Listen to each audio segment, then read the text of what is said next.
This is Comic Geek Speak, episode 1733, Previews!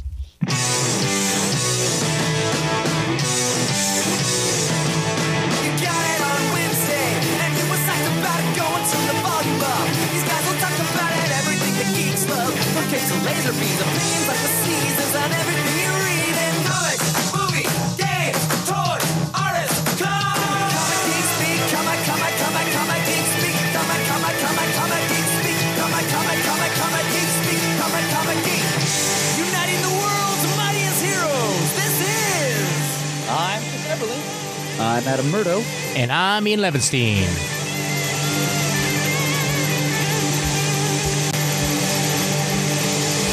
Comic Geek Speak! Previews time. Previews time it is, brethren. Thanks to all out there who are joining us for our monthly romp through the previews catalog, and of course the Marvel and DC catalogs as well. As always, brethren, I look forward to this with bated breath. It is a tonic for the spirit, as I like to say, and a highlight of the week. And in the case of the previews, a highlight of the month. And as always, I look forward to Murd telling us who we're sponsored by. Indeed. Oh, that's right. I need to do that. I at least know who it is. This episode of Comic Geek Speak, as every previews episode of Comic Geek Speak is sponsored by Discount Comic Book Service. Visit them at dcbservice.com and use them for all of your online comic book pre-ordering needs. They're known for their deep discounts, their excellent customer service, and, of course, their bundles. Every month they offer special bargains under which customers can order a set of comics with a certain trait in common, like everything that fits into a certain storyline or a certain publishing initiative, everything coming out from a certain publisher. And you can buy the whole schmear for 50% off. Marvel. There's a couple of Marvel bundles offered this month, as most months. There's a DC Vertigo bundle for 50% off, and they offer specials every month. I mean, DC and Marvel hardcovers and trade paperbacks are always 50% off right off the bat. And monthly or single issue comics from those publishers start at 40% off. There are also certain special products offered in each month from dcbservice.com that are offered at an even greater discount than that, 50 or as high as 75% off in some rare, precious instances. And we'll be talking about a couple of the things that are being offered at the 50% discount in this month's catalog at dcbservice.com as we go. So visit them, check them out, try placing an order from them. You can select how frequently you want them to ship your comics to you, either monthly or twice a month. There are a few options available there. You can, for a small extra fee, have them bag and board your comics for you, and you can choose from a variety of grades of bags and boards. They're a very congenial company, and they do offer some of the best pre-ordering bargains to be found on the internet. So, dcbservice.com. There are our oldest surviving sponsor. They're a great company in which we all believe, and we're very happy to have them sponsoring this and all previews episodes. I was just going to say, and if you hear something that sounds like typing in the background, it's probably because I'm looking up the DCBS discount. If you hear something that sounds like horse yapping in the background, it's because I've got a 13-year-old golden retriever in the room. It's just old school CGS. That's all. And I'm sorry, I just realized I made a comparison between Ian and a Porta-John, and I apologize for that, sir. I didn't even hear it, so it's. I said Johnny on the spot. And it's fine. It's fine. I'm a whiz at this stuff.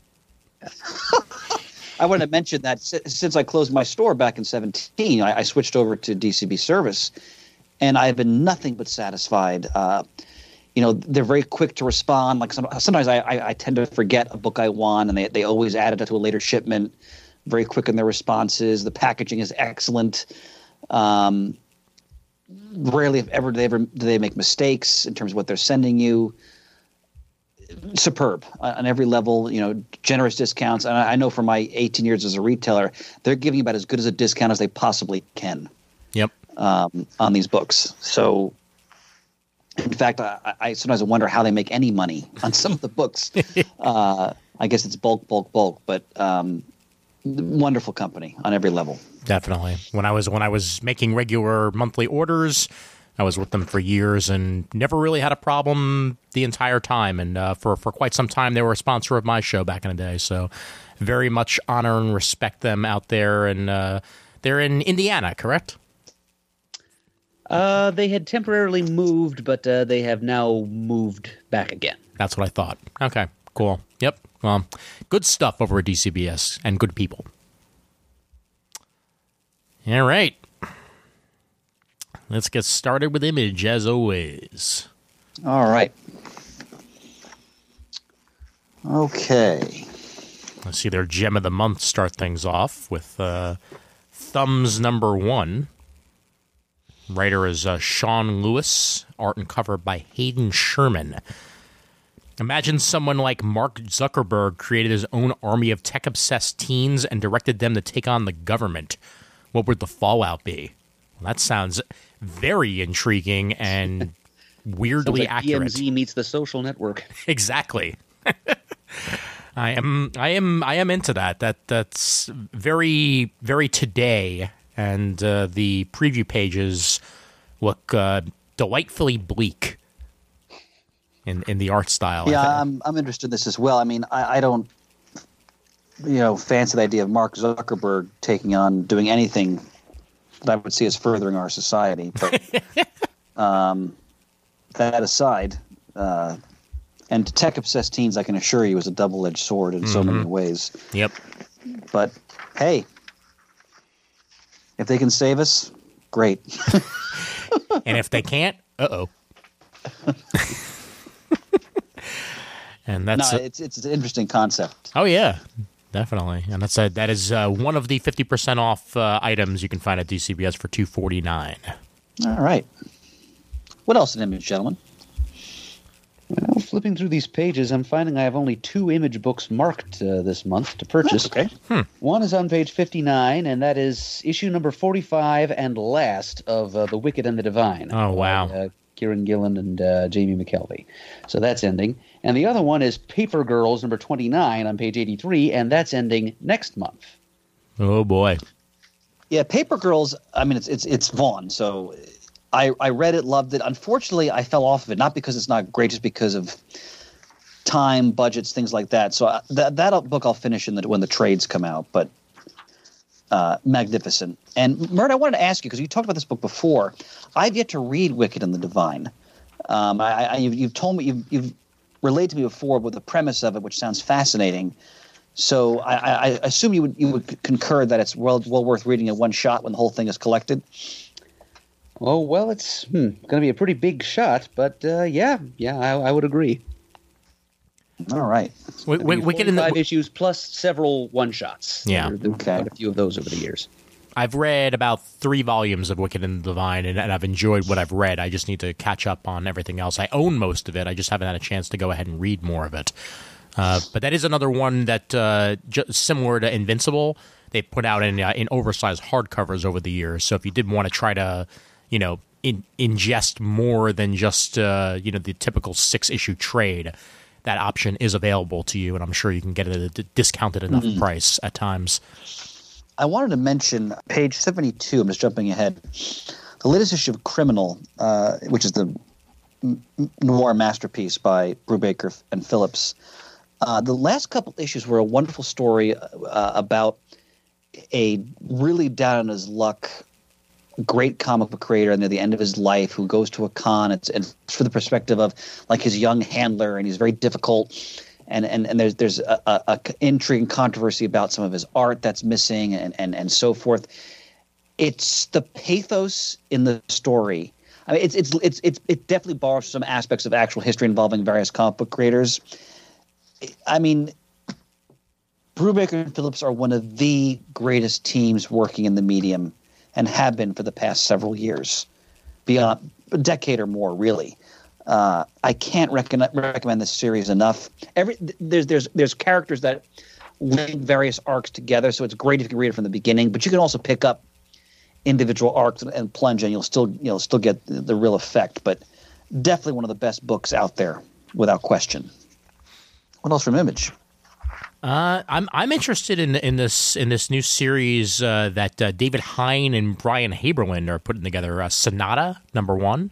It's one of their highlights. So it's first mentioned on page 54, and I've been looking for something more in the realm of like Saga to fill that hole. And this sounds, while not the same as Saga, it does sound familiar. It's David Hein, Brian Haberland, and Gerard Van Dyke. Gerard Van Dyke is known for his art on Spawn and Medieval Spawn, and also some Witchblade stuff. But it involves two planets clashing on what they believe is their promised land. One is a lot more peace-loving, known in the Rons, while the Tyans are a warrior race. And they're battling each other to try to claim this land as their own. And from the looks of it, the art is actually way less spawny or witchbladey than I was thinking it would be. A little photorealistic, sort of John Cassaday in appearance, but it works nicely with what's being presented. So I'm intrigued with what's going on here, and may very well give this first issue a shot. If not, I'll wait until issue 6 comes out, because usually that first volume is pretty cheap for image trades if they go by previous experience. But it is being offered, and I believe it's also 50% off this month. And speaking of John Cassaday, we'll be talking about him a bit later. Ha! There you go. Also resolicited this month is one of Paul Pope's first works, which I've never read, and considering that the miniseries he did with Batman is still to this day one of my favorites that I've ever read. It was what was it? Batman Year 1000, I believe it was. Yeah, I've never read that story actually. I love it. It's so futuristic sci-fi. Year 100, that's what it was called. I'm sorry. But it very much takes everything that works great about Batman and sets it in a time period of 2039, and sort of adds almost like a Dark Knight Returns feel, but also making it unique in its own way. And Paul Pope's art is just gorgeous, absolutely gorgeous, and works beautifully for the story being told. And this is one of the first things he ever put out, called Heavy Liquid. It's the 20th anniversary of that series, and it's being reissued here by Image for the issue 1 through 5 of that series. And it's another take on New York, set in a sci-fi metropolis setting, where a man named S becomes entwined in a mystery that's filled with love and drugs, and it sounds like what a lot of people think that New York set in the future is going to be like. But love and drugs. Yep, there you go. They're worse fates. Exactly.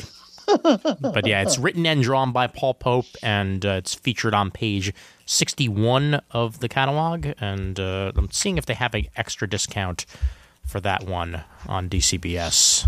I'll let you know in a moment. But anything Paul Pope, I need to try at least once, and I've never tried this before, so I'll give it a shot. It's 40% off on DCBS, so you can get it for $15. All right. Anything else from Image, gentlemen, you want to shout out? Taking a look real quick.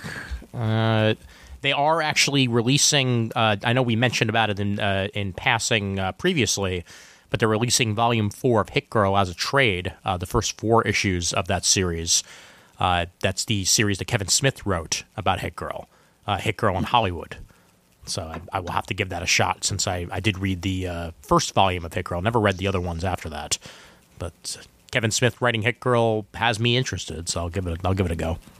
Murray, anything else for Image? That's just about it. Not a thing. I've said my piece. Right. That's just about it from me. Yep, Dark Horse.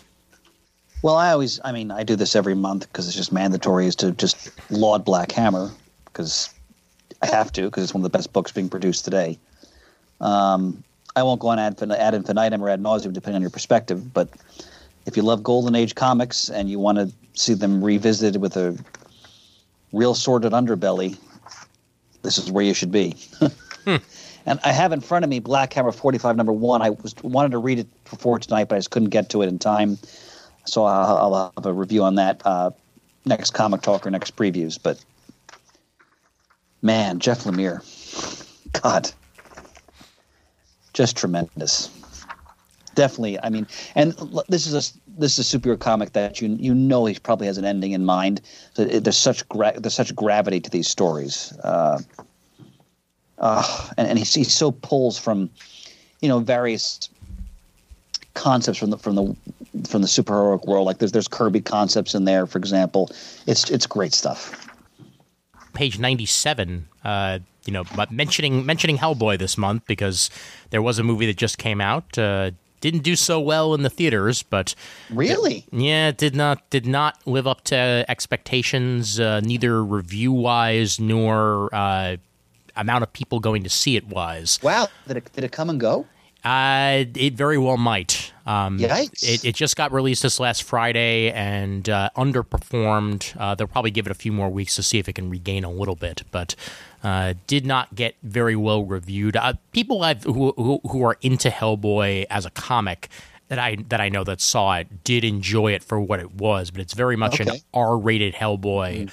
Yeah, and one that did not have much, even though I thought this was the case, but apparently it's not, did not have much Mike Mignola input in the process of being made, which is disappointing to hear. But there is definitely plenty of Mike Mignola input in Hellboy and the BPRD, The Beast of Argu, the one-shot that's being released this month by Dark Horse on page 97, which is supposed to be entering a new era of the BPRD with art by Duncan Fagredo. I love Duncan Fagredo. Yeah, Duncan Fagredo is on that as well. Yeah, it looks like it's pretty cool from the preview pages on there, and sets BPRD in a new setting, and will springboard here, chances are, into either more miniseries or ongoings after this. But yeah, the last series ended, and now here we have the next generation or next setting for BPRD to come.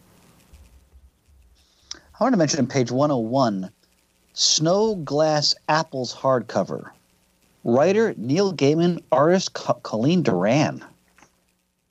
A chilly fantasy retelling of the Snow White fairy tale by New York Times bestselling creators Neil Gaiman and Colleen Doran. Wow.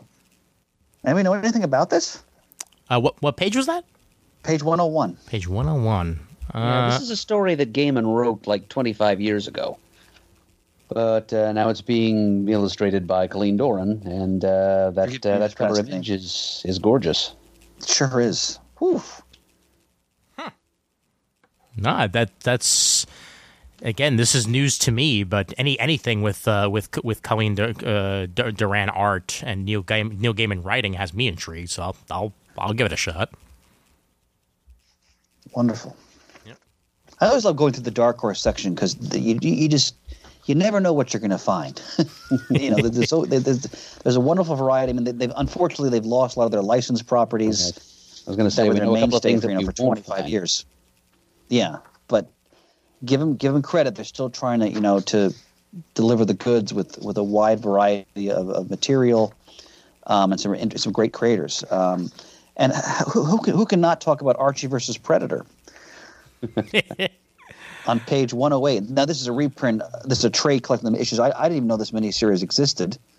But what I got to read here, because this is the best part. As the unparalleled fierceness of Betty and Veronica lures the trophy-collecting predator to Riverdale. Well, he is drawn to conflict and heat, so... Oh, boy. And on the cover, he's impaled, the predator's, the telltale, like, wrist gauntlet that has the blades come out of it. Jughead's crown is impaled on it. Uh-oh. I got something on page 107. So it's right before then. The Borgias by Jodorowsky himself and Milo Manara. Alejandro Jodorowsky is one of those characters that I never quite know what he's going to put out. And I've mentioned before on this show, I believe, but the documentary Jodorowsky's Dune is one that you should definitely watch if you have any interest in the Dune property, on the movie that was almost made by Alejandro Jodorowsky back in the 70s. But he is a prolific and often strange creator, and this is his take on the Borgias and their whole dynasty and history with Milo Manara art. So it's bound to be stunning. Did you say he was going to do a version of Dune? Back in the 70s, yes. Long before the version that was made, and actually a couple of years before Star Wars. And wow, had he even decided to make it, perhaps after Star Wars had come out, we may have seen that version, just because so much of what he had idea-wise and storyboard-wise wound up being reused in so many sci-fi movies to come after that, including Alien and Star Wars, that he was just too ahead of his time with the concept. But then again, it might have been so weird that it would have sucked, but we'll never know. Well, because it's funny, because I was looking on Amazon Prime yesterday, because I routinely put movies on from it while I'm doing schoolwork in the background, and they've added Dune to it. I haven't seen Dune, the David Lynch version, since it came out in the theater. My parents took it to me as a kid. I'd never read the books. I had no clue what the hell was going on. So I may have to watch that again, because I haven't seen it in 30 years. So I saw it in theaters. Actually, I saw it in theaters in re-release at I believe it was Nighthawk Cinema that I saw it. Yes, in Williamsburg, Brooklyn. They had a limited release of it. I actually watched the Jodorowsky's Dune documentary like the day before, and then watched Dune, and realized what we could have had, and then the very different strangeness that we actually got. So it was an experience that weekend, to say the least. I felt like I was on LSD. I'll watch it again, and we can talk about it. Sounds good. I wanted to mention page 117, Eerie Archives, Volume 27, the final volume collecting the entire Eerie series, the old Warren series, issues 132 to 139, including stories by Don McGregor. I love when a company sticks at it and really does a tribute and reprints an entire series like this. Fantastic. Disney properties abound here. Very much so. I'm liking the Snow White retelling here on pages 118 and 119, just in time for the 81st anniversary of the movie's release. It's a 3-issue miniseries retelling the movie storyline with first-person narrative captions from Snow White herself. Art by Gabriele Bagnoli, and it is very nice. I like that art style. And written by Cecil Castellucci as well. That's some good pedigree. Anything else for Dark Horse? We're already near the end of it. Yeah, I don't think I'm going to wind up picking up Disney Frozen Reunion Road, but that trade paperback is out there for the kiddies. All right, you guys ready for DC then? Yeah, actually, you know what? I got one more for you. Please. Since they're giving me a chance to mention manga early on here, I may as well take the bait.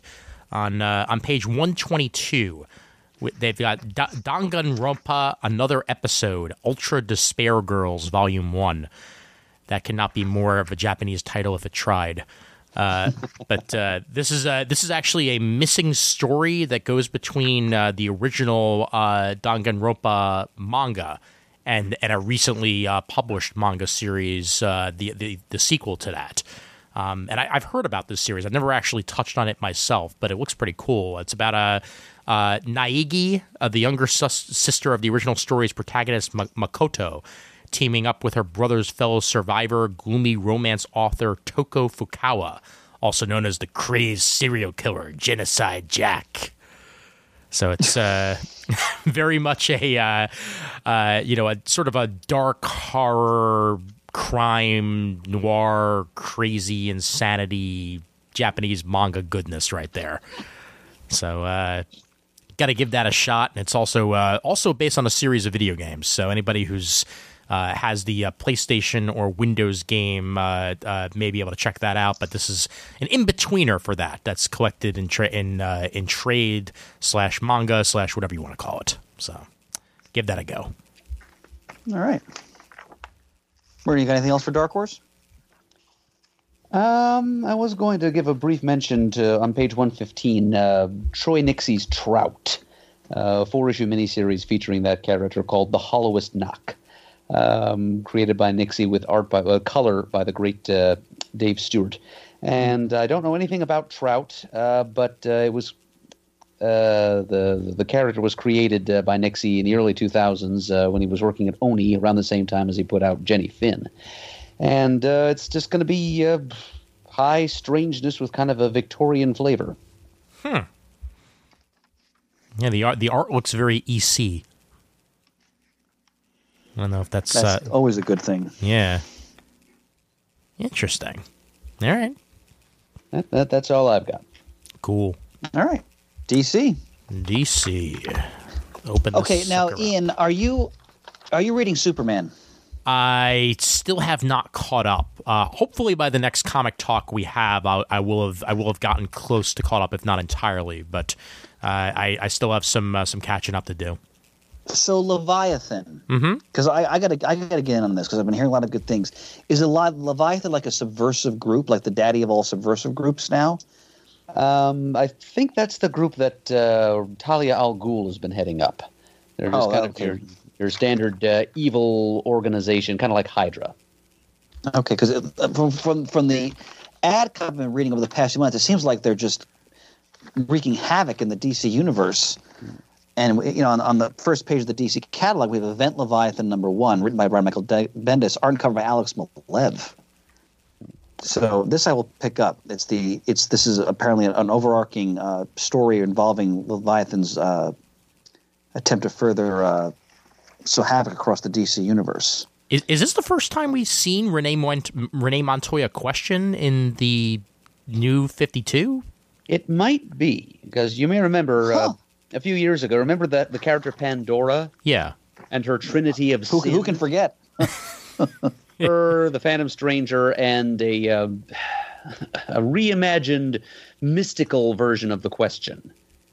I think DC may have backpedaled and retconned that take on the question and just returned it to street-level roots. Yeah, from what I've... a little while on my last Time Bubble episode, I talked about Johnny with an I, Thunder, the 80s Private Eye character created by Roy and Dan Thomas with help from Jerry Conway. And I said on that episode, when is Brian Michael Bendis going to learn about this character? Somebody on Twitter, and I thank this person, forwarded to our Twitter account a tweet that somebody sent to Brian Michael Bendis saying, nobody tell Bendis that this character exists.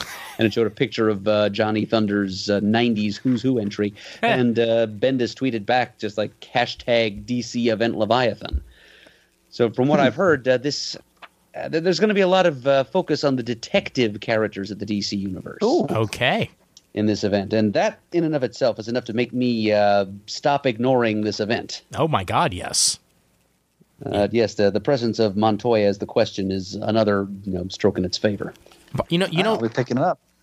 Part of me wonders if the soft reboot that happened after Superman's origin was reset may have had something to do with some of these characters coming back as their original versions.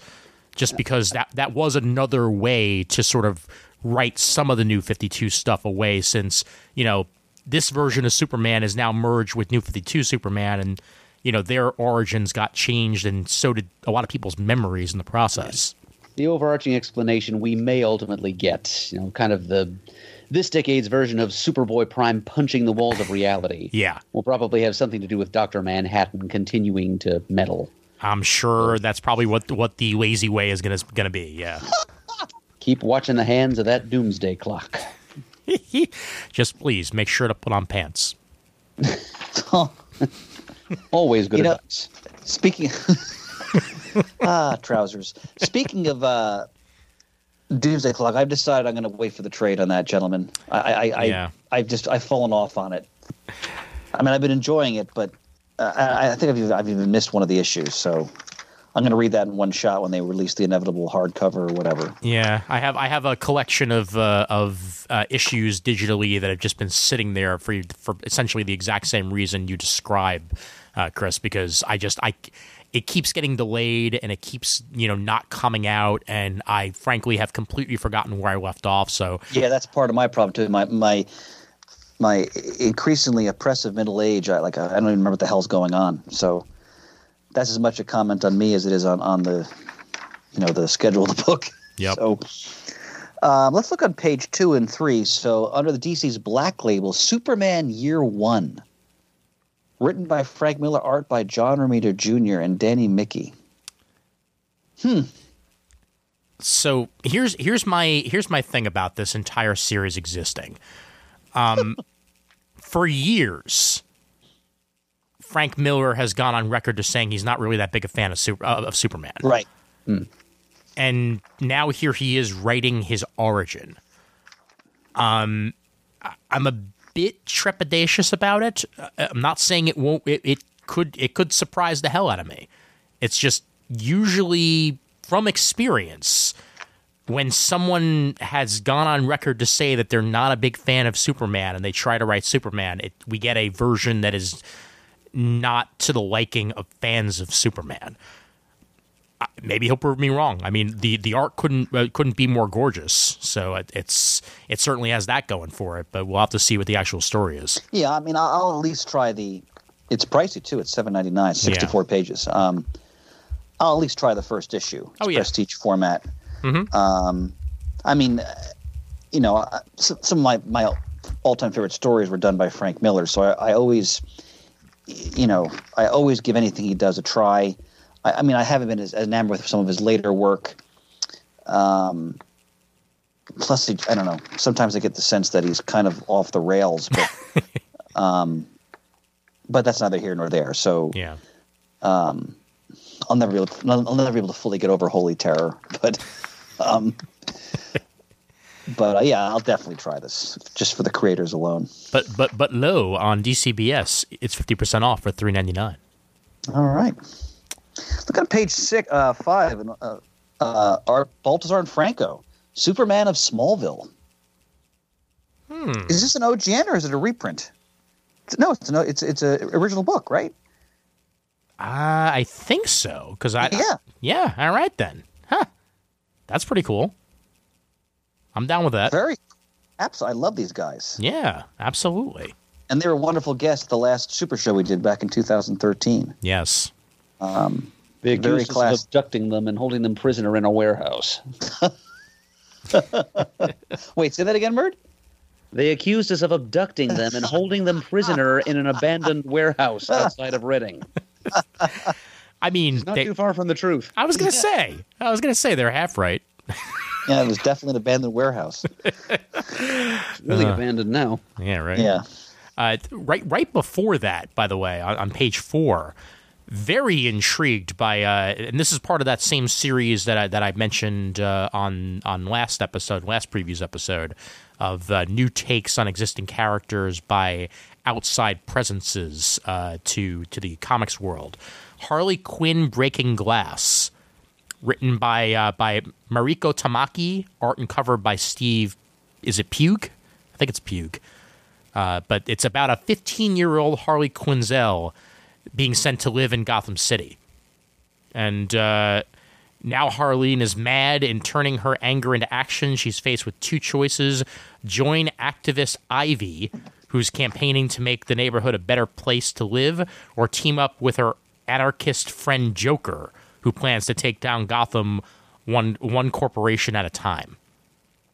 So it's and that's a Eisner Award and Caldecott honor winning author Mariko Tamaki of This One Summer, and Steve Pugh coming together for a story on a very different story on Harley Quinn outside of continuity. Very interesting. And didn't they do a recent on this line? They did one for Merritt recently too, right? Where they Yes. did a new take on that character. Yep. As well. Mm-hmm. So, see, again, when you go through the book, there's so many things I want to read, but I can't afford everything, nor do I have the time. Sure. Because if I had disposable income to burn, I would definitely try this book. Oh yeah. Well, this is a book that I almost guarantee I'm going to find in my library at some point, just for the fact Good that point. it's for Good point, that's for Ian. kids. But it's at least 50% off since it is a DC book and it's a trade paperback, so it would only be going for $8.49 versus the cover price of $17. So not nearly as bad. All right, so I have to do my monthly euphoric outburst for Tom King's Batman. I just caught up and read the last couple issues, which I won't spoil, but my God. So far behind. I need to catch up. I'm so far behind.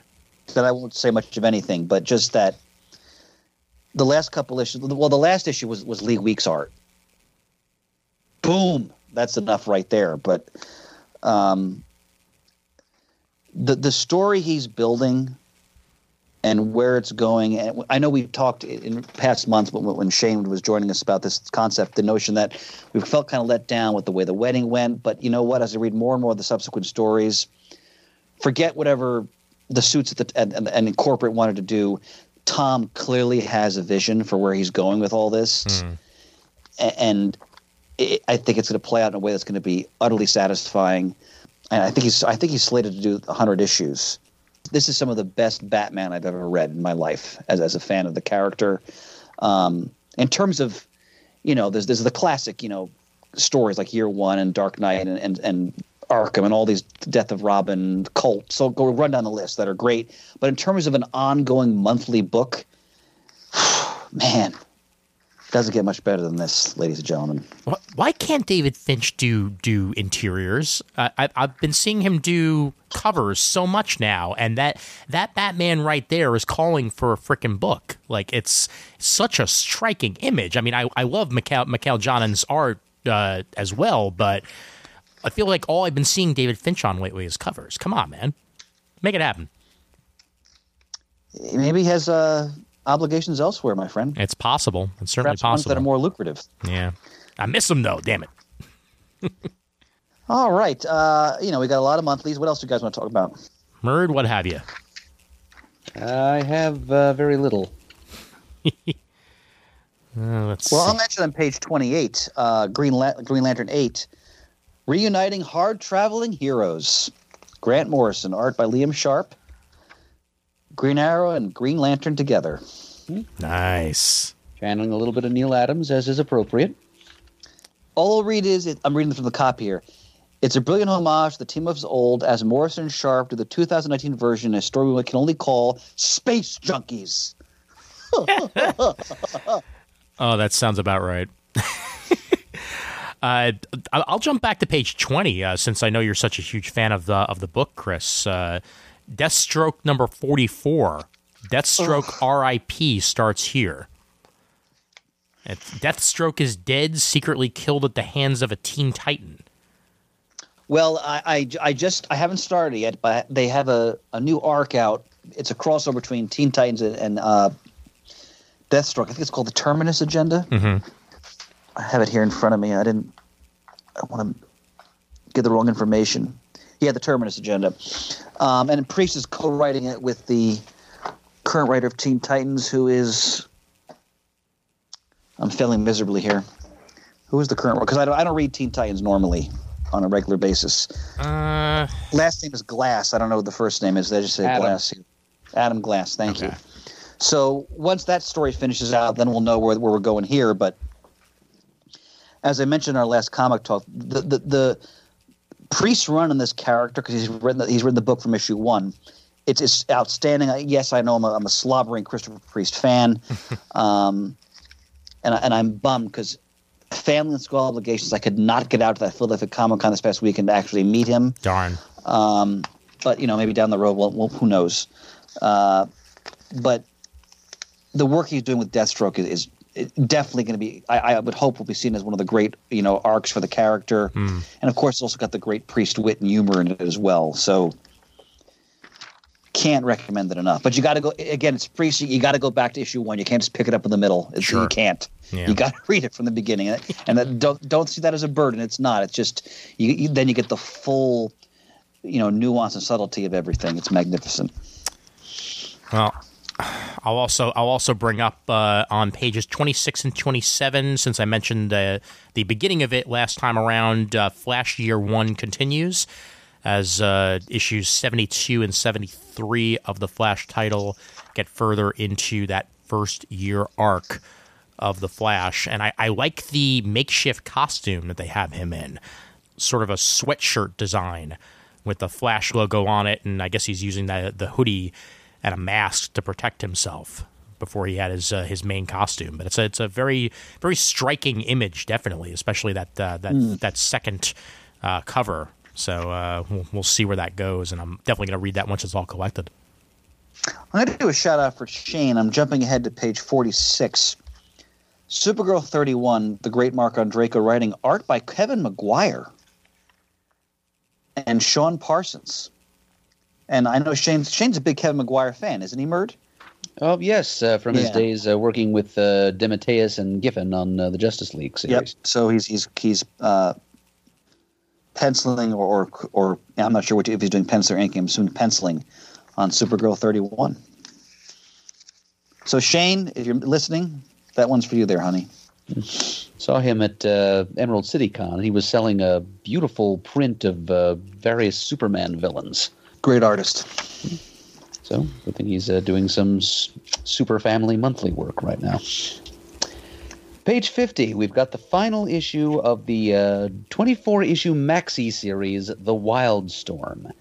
It was planned as 24 issues long from the beginning. There's actually like a little gauge on the front cover of every issue of this series, counting forward to issue number 24, which was supposed to be the end all along, and here it is. It's Warren Ellis and John Davis Hunt's wholesale reconceptualization of the whole Wildstorm universe, the whole family of characters. And it all comes to a head in the final issue, coming out on June 19th. All right. And I will mention as well, speaking of final issues, jumping back just for a moment to page 39, that Naomi is going to be coming out in seasons. That's Brian Michael Bendis' new character that he introduced into the DC Universe. The Naomi number 6 is going to be the final issue for now of the first season of that, with art by Jamal Campbell. So that's coming out this month, and I guess after that, a season 2 will come out once Bendis has enough time on his hands to do so. I'm good for trades. If you guys want to shout out other floppies, please feel free. Let's see. Scooby-Doo, Where Are You? Number 99 on page 43. So we're one away from the big 100 on that one. And this one looks like it's the muddler on the disoriented express. So, Murd, they're thinking of you. Yes, I'm sure his prize is in the mail. Yep. Oh, wait a minute. It's muddier. Muddier. Ah, man, so close. So close. Sometimes those eyes look like L's.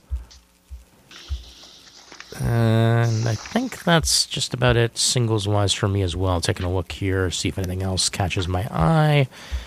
The Terrifics number 17 has a gorgeous cover, and I really need to catch up on that series because it's the Fantastic Four in the DC Universe.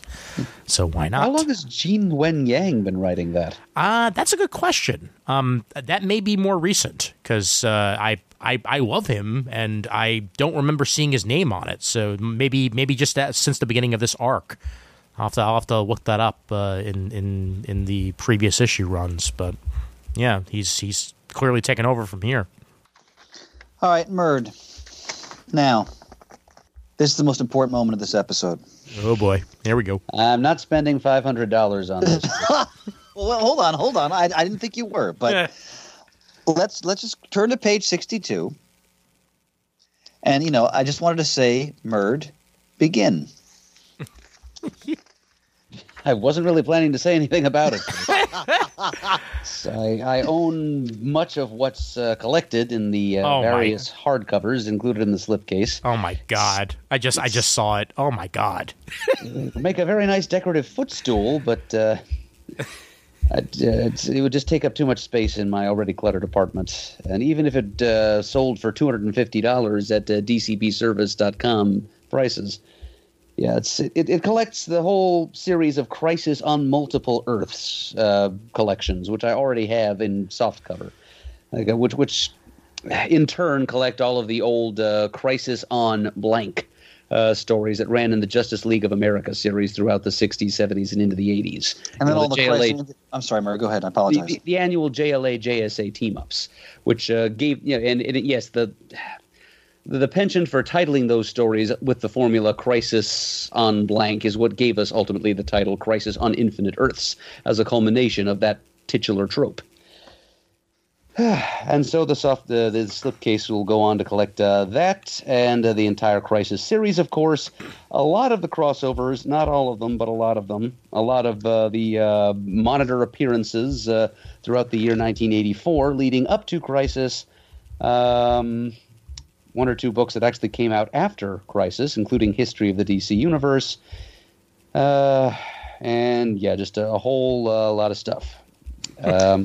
It's going to measure 12.5 inches by 13.5 inches by 8 inches. And yes, it is 50% off. So, hey, you could get it for $250. But I won't.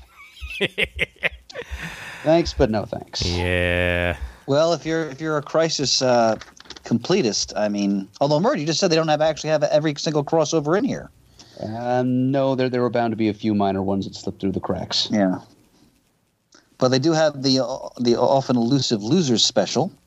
Yes, that is a little bit hard to find.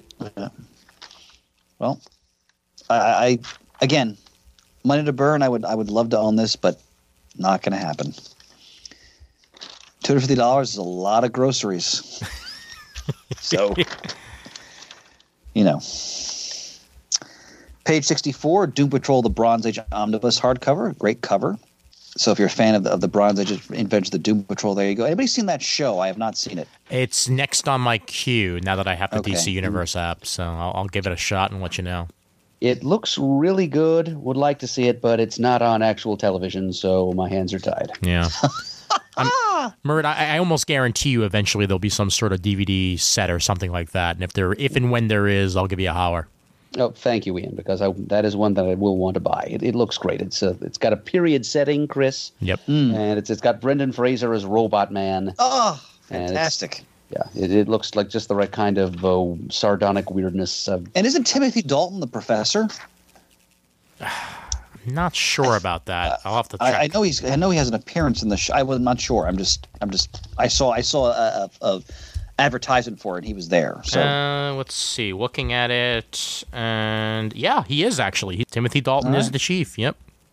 And they have a version of Cyborg in it, and they really cheaped out on his look. He's basically just wearing a sweatshirt. Yeah, I was wondering if that was Cyborg or not. Okay. Yeah, that is Cyborg. They for some reason decided he was a member of Doom Patrol, but I'll see how it works in the overall show. Yeah, it's supposed to be his Titans teammate Beast Boy that's in the Doom Patrol. Yep. But since they have him over in Titans, I guess they needed somebody to take his place. Okay, I want to mention on page 77, this would be money well spent, even without the discount. It's the complete Why the Last Man, the entire 60 issues. Ooh, boy. One of the greatest Vertigo series ever. It's Vaughn. This is another reason why, for me, Brian K. Vaughan is the indispensable writer in the medium. I'm surprised this has not been made into a television show yet. They're working on it, but they just hit a snag. Okay. It was picked up by FX, and FX still says they're going to do it. They even have a cast. But as of yesterday, as we record this, it was announced that the showrunners had decided to leave the show before it even started. So they're now looking for different showrunners, and again, they have a cast. So they say they're going forward with the series. I will count my chickens before they hatch, because this has almost happened before. So if it falls apart, it wouldn't surprise me, but it's still technically in the cards. Yeah, well, one of the greatest last issues of any series I've ever read. Yeah. I mean, so moving. Yep. And this is a series like I got my wife to read it. She loved it. Like this is like if you want to get like this is one of those series where if you want to get people to read comics into comics, you give them the first trade. Oh, it's just tremendous. God, Vaughn. And on page 79, the Mr. Miracle hardcover. Yeah, I actually just received Mr. Miracle as a late birthday gift from a friend of mine's, and it was the Barnes & Noble exclusive cover. What a swell pal. Yep, so I will be reading through the 12 issues of that very, very soon. Oh, Ian, look forward to your opinion. I can't wait. Yeah, it looks like great stuff. I do like the cover image shown here. It's a great cover, yeah. It's a Chuck Jones Duck Amuck tribute. Yeah. Huh. Very cool. Back on page 70, we've got, for the first time in paperback, an original graphic novel starring the Joker, written by Brian Azzarello and art by Lee Bermejo. Have either of you read this story? I have not read this story. I have it. I have it. It's sitting on my shelf. Actually, the hardcover of it is, and frankly, the fact that it has taken them this long to release a paperback is kind of a crime. This came out before The Dark Knight. Yeah, it's way back. Yep. Yeah, and it was. They say it was coincidental that the version of the Joker displayed here is so close to the version we got in The Dark Knight. But it's freaky how weird that works out. It's almost like what I was discussing about Batman and portrayals of the Joker that happened so close together. The 89 movie. But with this one, yeah, it's very good. It's very creepy. I'm hot and cold on Azzarello. This was an Azzarello series that I really enjoyed, and the Bermejo art really helped with that. So I would give it a shot, Murd, if you haven't before. All right. Thank you. I'm marking it down. No problem. I'll actually mention on page 71, just because it is one of my favorite Jeff Johns series, book 3 of JSA. So good. Yep. God. And this is a huge tome right here. It's got JSA All Stars 1 through 8, JSA Annual number 1, JSA Secret Files and Origins number 2, and then JSA 26 to 31, plus a never before collected story from JSA Secret Files number 1, and a bunch of bonus material in the back. And it retails for $35, so that's with the 50% off discount at DCBS, I'd say jump on that immediately because that's. And this is a series that got a lot of love in the old days of CGS. Yep. Indeed, well deserved too. Yeah. Very good. Great series. Yep. Anything else for DC, gentlemen? Have either of you read Batman White Knight at all? No, I've heard a lot of great things about it, but I've not read it. Okay. Sean Gordon Murphy, is that right? Yes. Yeah. No, I have not read it. Okay. Well, the hardcover is being released this month, so that's one version of collection. I'm sure eventually there will be a trade paperback. This is the hardcover edition is apparently available exclusively to Diamond accounts. So you're only going to be able to find the hardcover of this through Diamond. Same with that Mr. Miracle hardcover that you just mentioned. So both of these are only available through the previews catalog, or of course, DCBS or anything along those lines. But they're or your local retailer. Or your local retailer, exactly. So $30 hardcover, so 50% off on that, which would leave you at 15. But I will certainly find a way to read this, whether it be digital or whether it be in my hand sometime soon. Because, like you said, Chris, I've heard very positive things about it. Yeah. And I think that's it for DC for me. Merge, you got anything? No, that'll do it for me too. All right. IDW. IDW. Well, I have no more excuses. I've never read Usagi Yojimbo in my life. And if our co-founder Brian Deemer were here, he'd be verbally tongue-lashing me at this moment, as only he can. Issue 1 by the creator Stan Sakai, a new volume. If it's going to happen anyway, this is the way it's going to happen. 50% off at dcbservice.com. I've heard nothing but good things about this character. Yep. And another feather plucked from Dark Horse's cap. More's the pity. That's right. Good point, Murd. But hey, let's look at the next page. Because it's about damn time, ladies and gentlemen. It's about damn time that Prime gets slimed. Dude had it coming. For years now. Transformers Ghostbusters #1. The 80s/90s kid in me is salivating right now. Ghosts of Cybertron Part 1. After years... So ludicrous. I know. After years of civil war, the Autobots fled Cybertron, leaving their home planet in the evil clutches of Megatron and his Decepticons.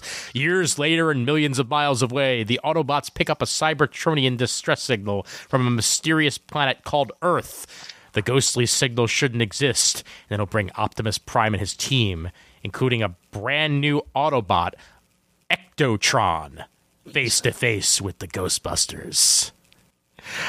Oh, please tell me that's the Ecto one as a Transformer. Please tell me.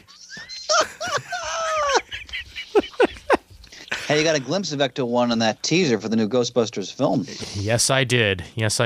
I cannot wait for that, and I am so reading this. This is so ludicrously delicious. I can't get enough. Ian, I look forward to your Indulge that impulse, Ian. I will. I'm not reading Star Trek Year 5, but that cover is gorgeous on page 143. Oh, wow. Taking a look right now. Oh, yeah. That's lovely. Beautiful. Absolutely beautiful. Let's see here.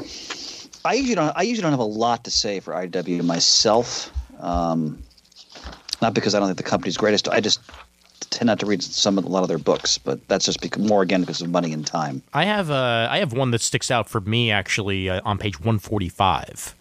Now, the former wrestling fan in me, and I've been getting a little bit more back into it lately just because so many of my friends are into wrestling, but I'm not going to be a week-to-week watcher. That's just something I can't do. I have enough things to watch in my life. If I want to watch male soap operas week-to-week, then I'll watch The Flash. But Jim Cornette presents Behind the Curtain Real Pro Wrestling Stories. Jim Cornette is a famous manager and in-ring personality for wrestling. For years, he was with the WWF at the time, which is now the WWE. He was also involved with WCW at times and other independent organizations. And these are essentially his behind-the-scenes true stories being told in anthology style with art and cover by Dennis Midri. This actually sounds very interesting. It really does. And looking from the art here, they're going to talk about Andy Kaufman and his time on David Letterman. It looks like we've got some 80s WWF action going on. So it's really fascinating stuff, and I something that I would definitely wind up picking up if the price is right. So very cool. Iron Sheik action from the looks of it too. Yep. Might be Andy Kaufman appearance, and somebody needs to tell Pants that Letterman is in it. And just tell him Letterman is in it. Don't even mention the wrestling Pants part of it. Listening, there's a Letterman appearance. There, somebody just told By me. the way, actually, I stand corrected. There is something for IDW I'm going to get this month. I'm going to skip ahead to page 164, A Letter to Joe.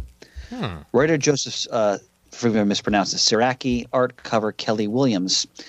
The premise is that the writer's grandfather was an American soldier, an infantryman in World War II, looks like in the European theater.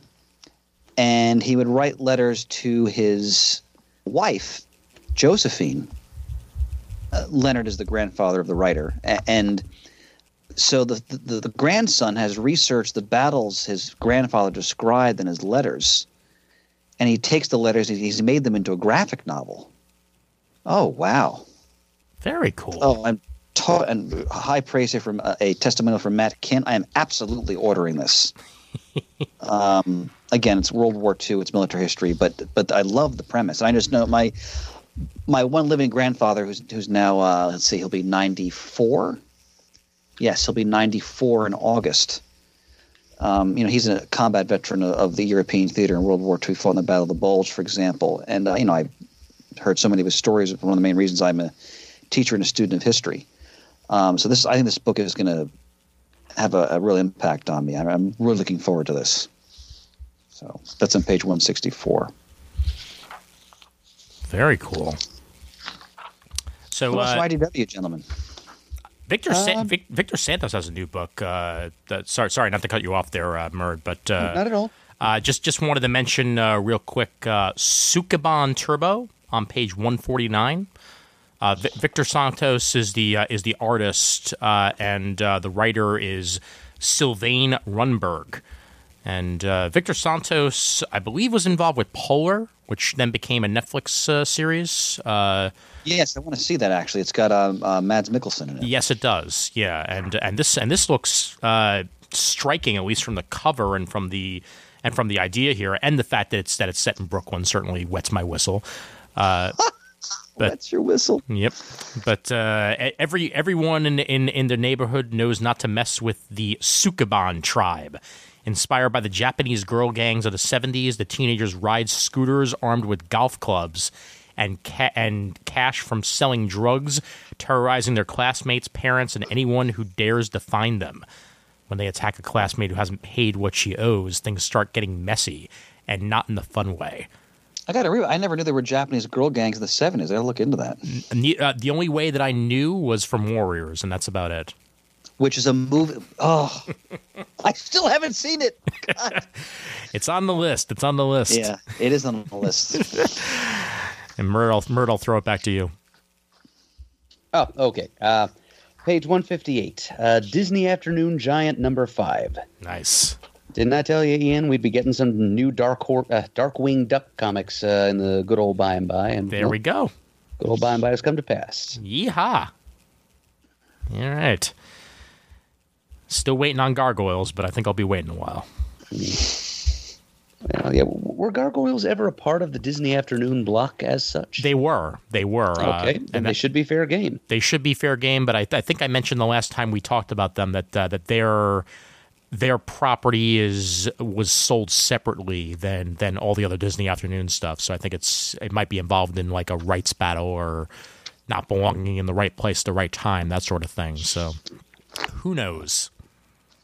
So if there are extra hurdles to clear to get them into Disney Afternoon Giant, IDW probably won't be running whatever gauntlet needs to be run to make that happen. Unfortunately the case, yeah. And that's IDW, gentlemen. That was all I had. I'll mention one more Disney thing since it's right there on page 160. Haunted Mansion, an original graphic novel. Writer Sina Grace, artist and cover by Egil Bartolini.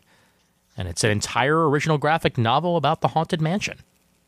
So, always love that ride. Oh, yeah. Ghosts, goblins, and they said, be sure to bring your death certificate. She said ghosts and goblins. Now I think of Billy D. Williams' line at Wayne Manor in Batman movie. Ghosts and goblins. Anyway, sorry. Are you guys ready for Marvel? Sure. Murd, you good? Yep, let's just start slogging through the war. Quick public service announcement. After Marvel, I do have to depart because the high school hours are already weighing upon my mind, unfortunately. Not a problem. And my body. But and I want to mention a couple of things after Marvel, too. But, well, it's War of the Realms, folks. So, haven't read the first issue yet, so I can't really comment. But now we know how it's going to conclude with a 6th issue. Yeah, but it's Jason Aaron, so I mean he's one of the great writers working in the medium today. So and he's been actually, you know what? Before we get to that, I apologize. Wait a minute. The first page, Hickman. Yep. House of X, Powers of X. Now this is a teaser because this comes out in July, so I'm assuming they'll elaborate on this in the next month's previews. Oh yeah. But look at the quote, just against a white background. Well, here's the thing, Charles. It's not a dream if it's real. In immediately. I can't wait, and I am so fascinated by this entire thing because he said some stuff on Twitter about how like he's working with his favorite X-Men here, and Marvel's just basically just told him to do whatever you want to do. Good. And the last time we had that, it was with Grant Morrison. And yeah, that's right. So I look forward to seeing what comes out of this. I think that, and most importantly, and I love that new X-Men arc that Morrison did. I think we'll get more lasting change out of Jonathan Hickman than we did Grant Morrison, because Hickman seems to, at least the way he usually writes things, is he still tends to write inside the lines even while going outside, while Morrison is so out there that you knew the Magneto stuff wasn't going to stick. You know, like Right. it had to reverse course. So who knows what this is going to bring us? Yeah, I'm looking forward to it, because I every once in a while I pick up an X-Men comic just to keep my toe in the water, but because I love the characters. But I've been so off when it comes to following it from month to month. So I'm excited to read that. Yeah. Page 31. Incredible Hulk Last Call. All that needs to be said right now is it's Peter David. So, and Dale, is it Keown? How do you pronounce his last name? I apologize. I think it's Keown. Okay. So they're reuniting for a special oversized one-shot issue. I mean, come on. It's just Peter David doing the Hulk. I mean, one of the all-time great Hulk writers. And Hulk, the End was so excellent. And Yes. that's the last time that they worked together, and I can't wait to see what they do here. And when we say one of the all-time great Hulk writers, I think soon to be added to that pantheon will be Al Ewing. Yes, indeed. So I wanted to mention a couple things. First of all, on page 35, the Invaders series by Chip Zdarsky is awesome, because he's really exploring the dark side of the Submariner, and then he's also revealing like a secret history of the character. It's so well done. Okay. I highly recommend it. I mean, I've been raving about Zdarsky in general, and this series is another reason why it's top flight. Again, his reverence for the history, how he brings it all in, the Human Torch, etc. It's outstanding. Look at the cover on page 43. Oh boy. So in our previous comic talk, Ian and I were raving about Life Story number 1. Now this is Life Story number 4, so we're not there yet. But the 90s, clearly look at the heavier Spider-Man. yes. He is looking visibly paunchier. Yes. Oh. And I cannot wait. I mentioned when we were talking about it that they didn't really change Bagley's like coloring style or anything like that much. I am so hoping for a 90s aesthetic on at least the coloring out of the 90s. I don't think you'll be disappointed. And by the way, the Yeah. cover is by Chip Zdarsky, who's a damn good artist in his own right. Yes. So that's to be continued, ladies and gentlemen. We'll be talking about every issue of this series. Oh yeah. Without question. And I got to also rave about, I love, on page 54, Howard the Duck number 1 facsimile edition. A thorough Adzenal reprint of that Bronze Age classic. So, before we get too far, by the way, Sure. I wanted to mention, just for Murd's sake, the resurrection of Thanos on page 51 in Guardians of the Galaxy number 6. yep. He was apparently dead. Now he's back. How many times this week does that make? Yeah, it's dead, alive, it's Thanos. Come on. 43 and a half. I wanted to point out on page 57, what Ta-Nehisi Coates is doing right now with Black Panther is sensational. He's, again, I've mentioned this before, he's doing this epic space adventure where T'Challa is flung far out into the galaxy, into the future, essentially, where Wakandan explorers have started this empire that is now spans much of the known galaxy, and it's oppressive, and it's ruled by a version of Jadaka, the Killmonger, and T'Challa. He doesn't fully remember who he actually is, and we don't know yet how he got there, and he's involved in this rebellion. It's the best stuff Coates has done for me with the character. Like I really enjoyed his stories in the current Marvel universe. This stuff is better though, and apparently in this issue they're going to start to explain how the hell this all happened. But it's, if you like the Black Panther, this is a classic. I really recommend this arc, and they're not being stingy on it. Like this is many issues. Like they're really giving him the room to explore this new world is created. It's tremendous. Highest recommendation. And by the way, on the next page, 58, 59, The Mark Waid Doctor Strange is so damn good. Oh yeah. Are you reading it? You're reading it, Ian? I'm reading it. I'm behind though because I'm reading it on Unlimited. So I'm up to about issue 6, I believe. Yeah, it's one of the books that I'm going to stick with because some stuff I'm going to go to Unlimited. This I'm sticking with as long as he's writing it because, again, it's also he's working with the great Barry Kitson. Oh yeah. They did the JLA Year One classic, for example. Oh, Clea's coming back. Oh, God. It's always about the writing for me. If they get the right writers on, you just got me. You got my wallet. Well, speaking of writers, on page 64, the Marvel Comics Presents number 6, Charles Soule, Tim Seeley, and Ed Brisson bring you back to the 90s with Ghost Rider, Wolverine, and Deadpool. And an Art Adams cover. Art Adams cover with Paolo Siqueira and more on art. I haven't checked out the Marvel Comics Presents series yet, but I may have to with creators like that because it seems to be a nice anthology series, and I dig those. And Wolverine in his best costume for me. Yep, which he's back in the comics as of now. All right. I'm going to just shout out a couple things, gentlemen. Then I do have to depart. I apologize, but no problem. Spring break is almost here. So, and I say that fully knowing that most people don't have a spring break, so I know I'm lucky. So, I wanted to mention, Aaron's Conan is awesome. I mean, if you love Conan, Jason Aaron was born to write Conan. It's well worth your money. So, Star Wars 67 at page 87. So, Kieran Gillen's last issue. So, I'm interested to see who's going to take over the book afterwards because this series, as I've mentioned many times, has essentially been flawless. Between Aaron and Gillen, if you're a Star Wars fan, and if you haven't read this book, my God, please pick it up. It's superb. And then the next page, they continue the Greg Pak one-shots. Vader, Luke, great artists on this too. Mark Lamming, Chris Sprouse.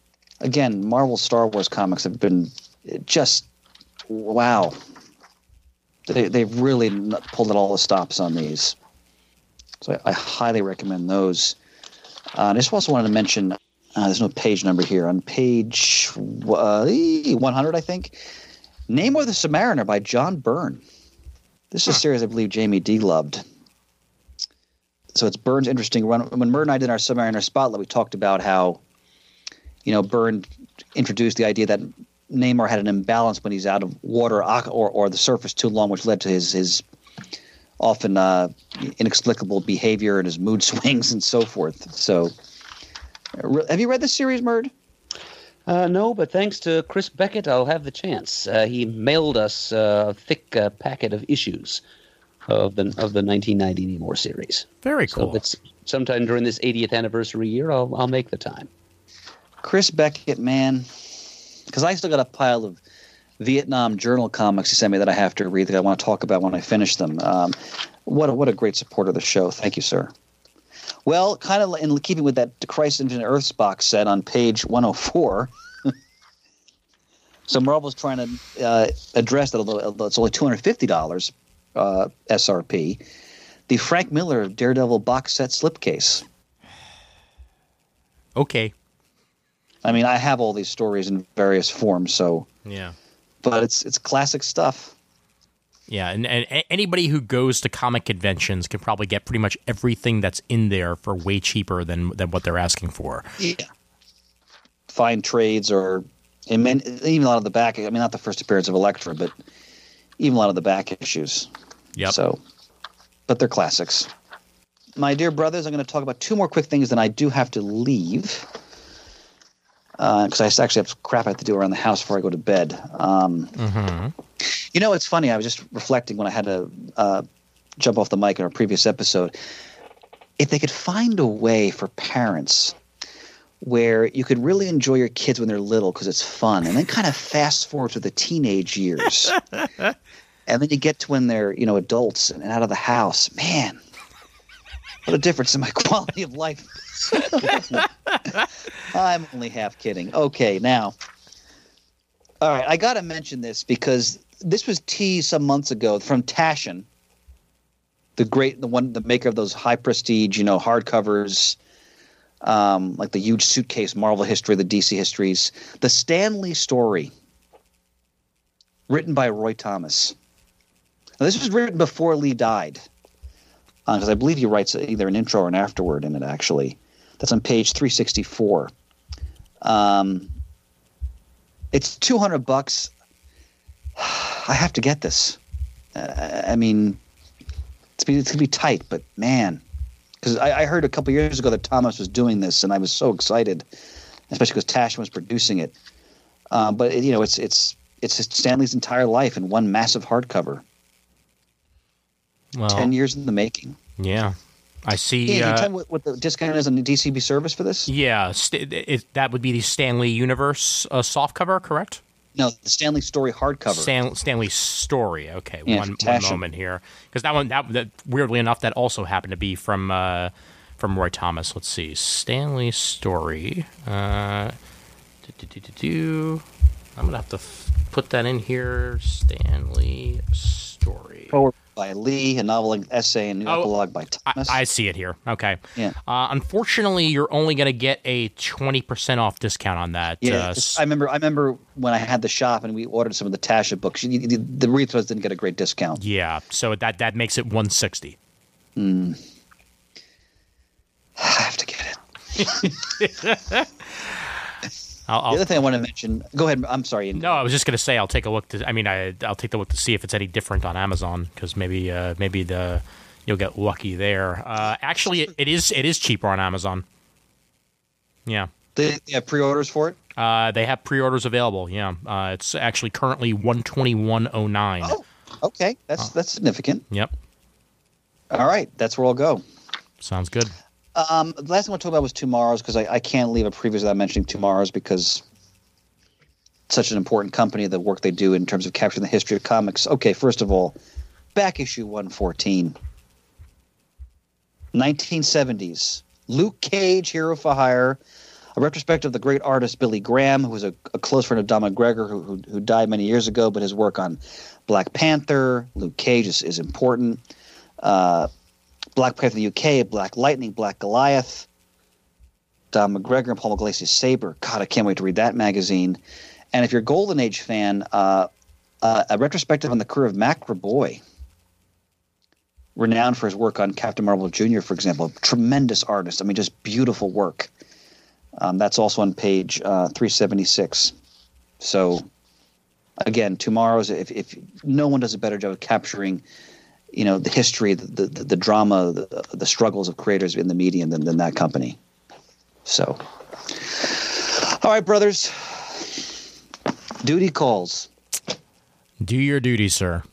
Murd, as always, I'm in awe of you. The feeling is mutual, I'm sure. And Ian, I found tonight that I discovered a whole new side of you. Your rapier wit, sir, your ability to tell awful jokes with panache. Well, the more we work together, Chris, I'm sure you're going to find out a lot more about me. And I'm looking forward to that journey, that misadventure.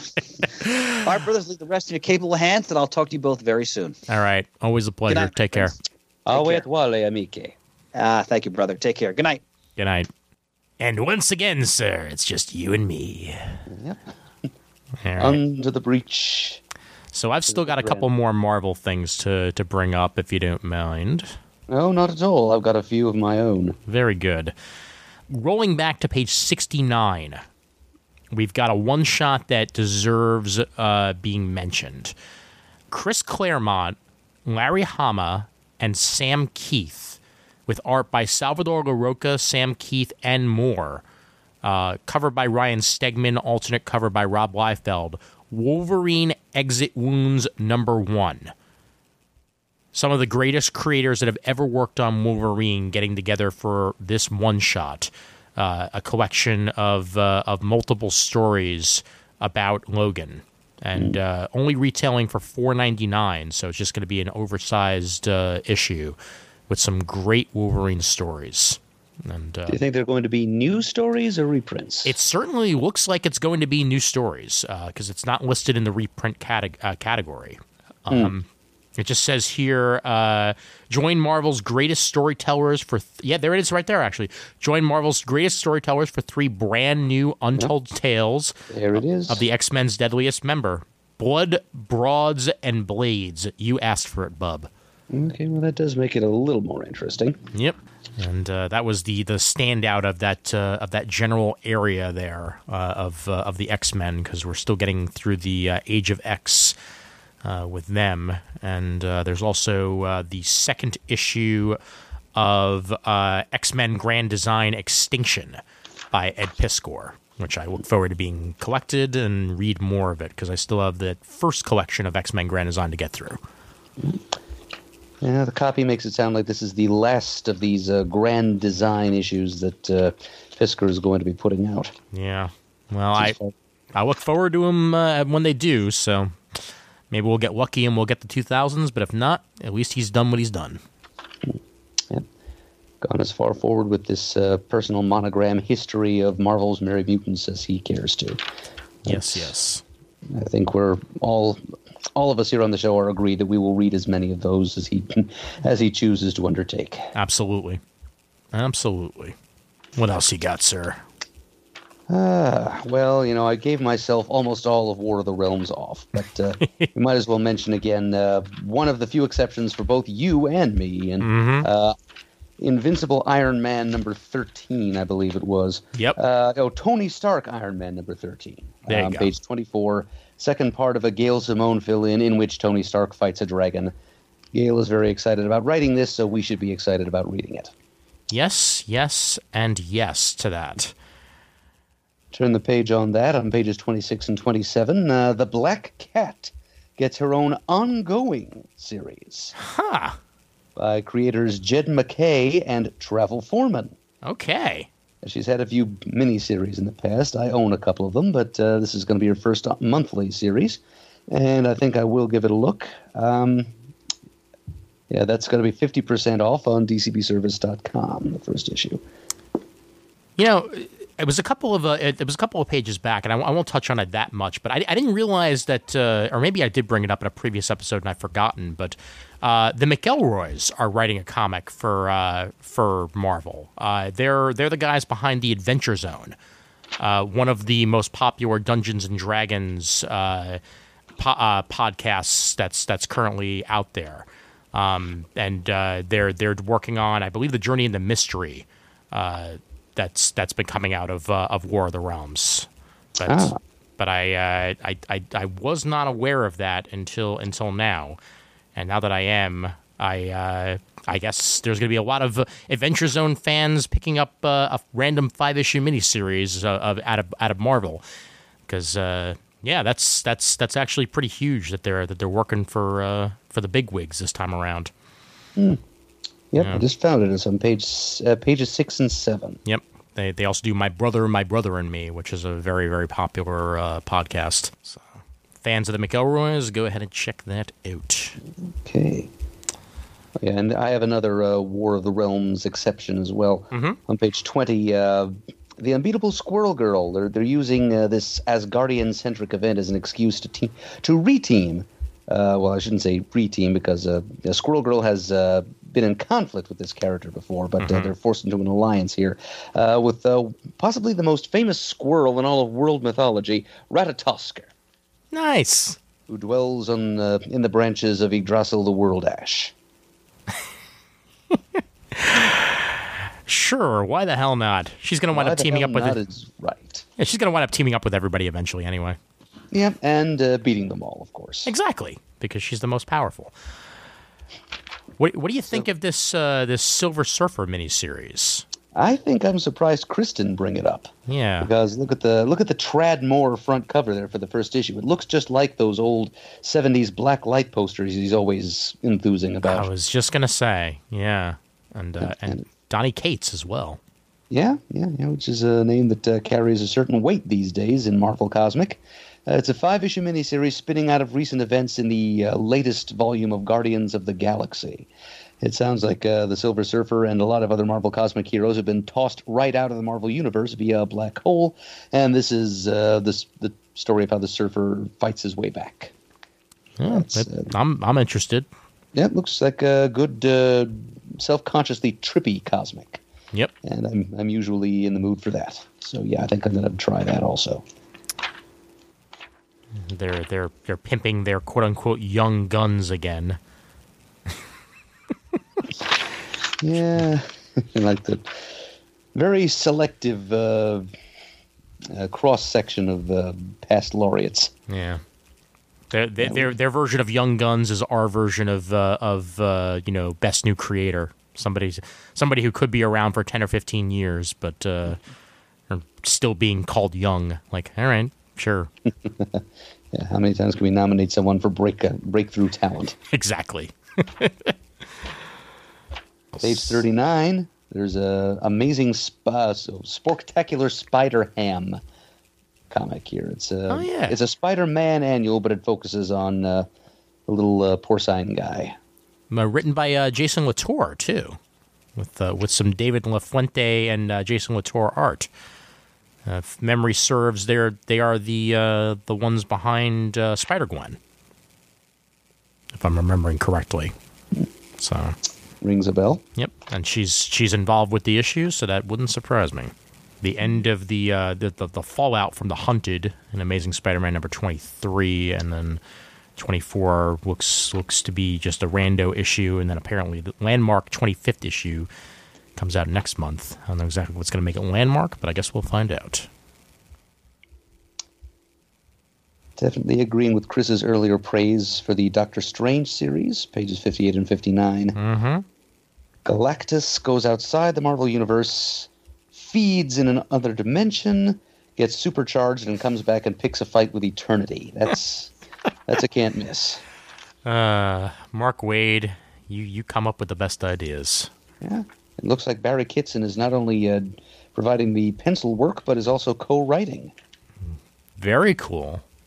Did you hear, by the way, that Mark Waid? It's not in this previews, but he's going to be writing an ongoing Invisible Woman series.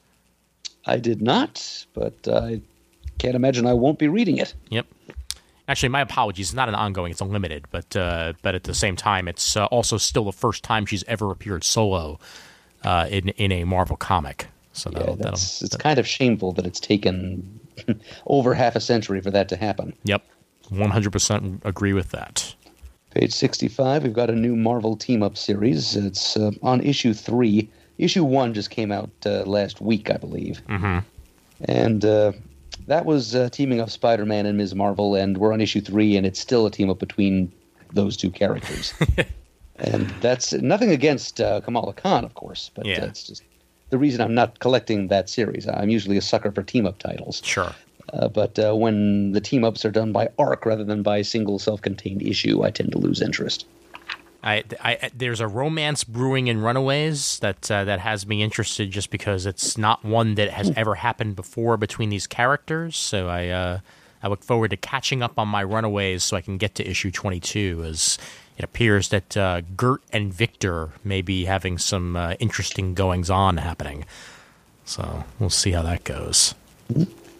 Victor is the spawn of Ultron, right? Yes. Yeah, he was a member of that short-lived Avengers all-robot team for a while. That was headed by Vision, I believe. And he is a member of the extended Vision family, as seen in the Tom King maxi series. Yep.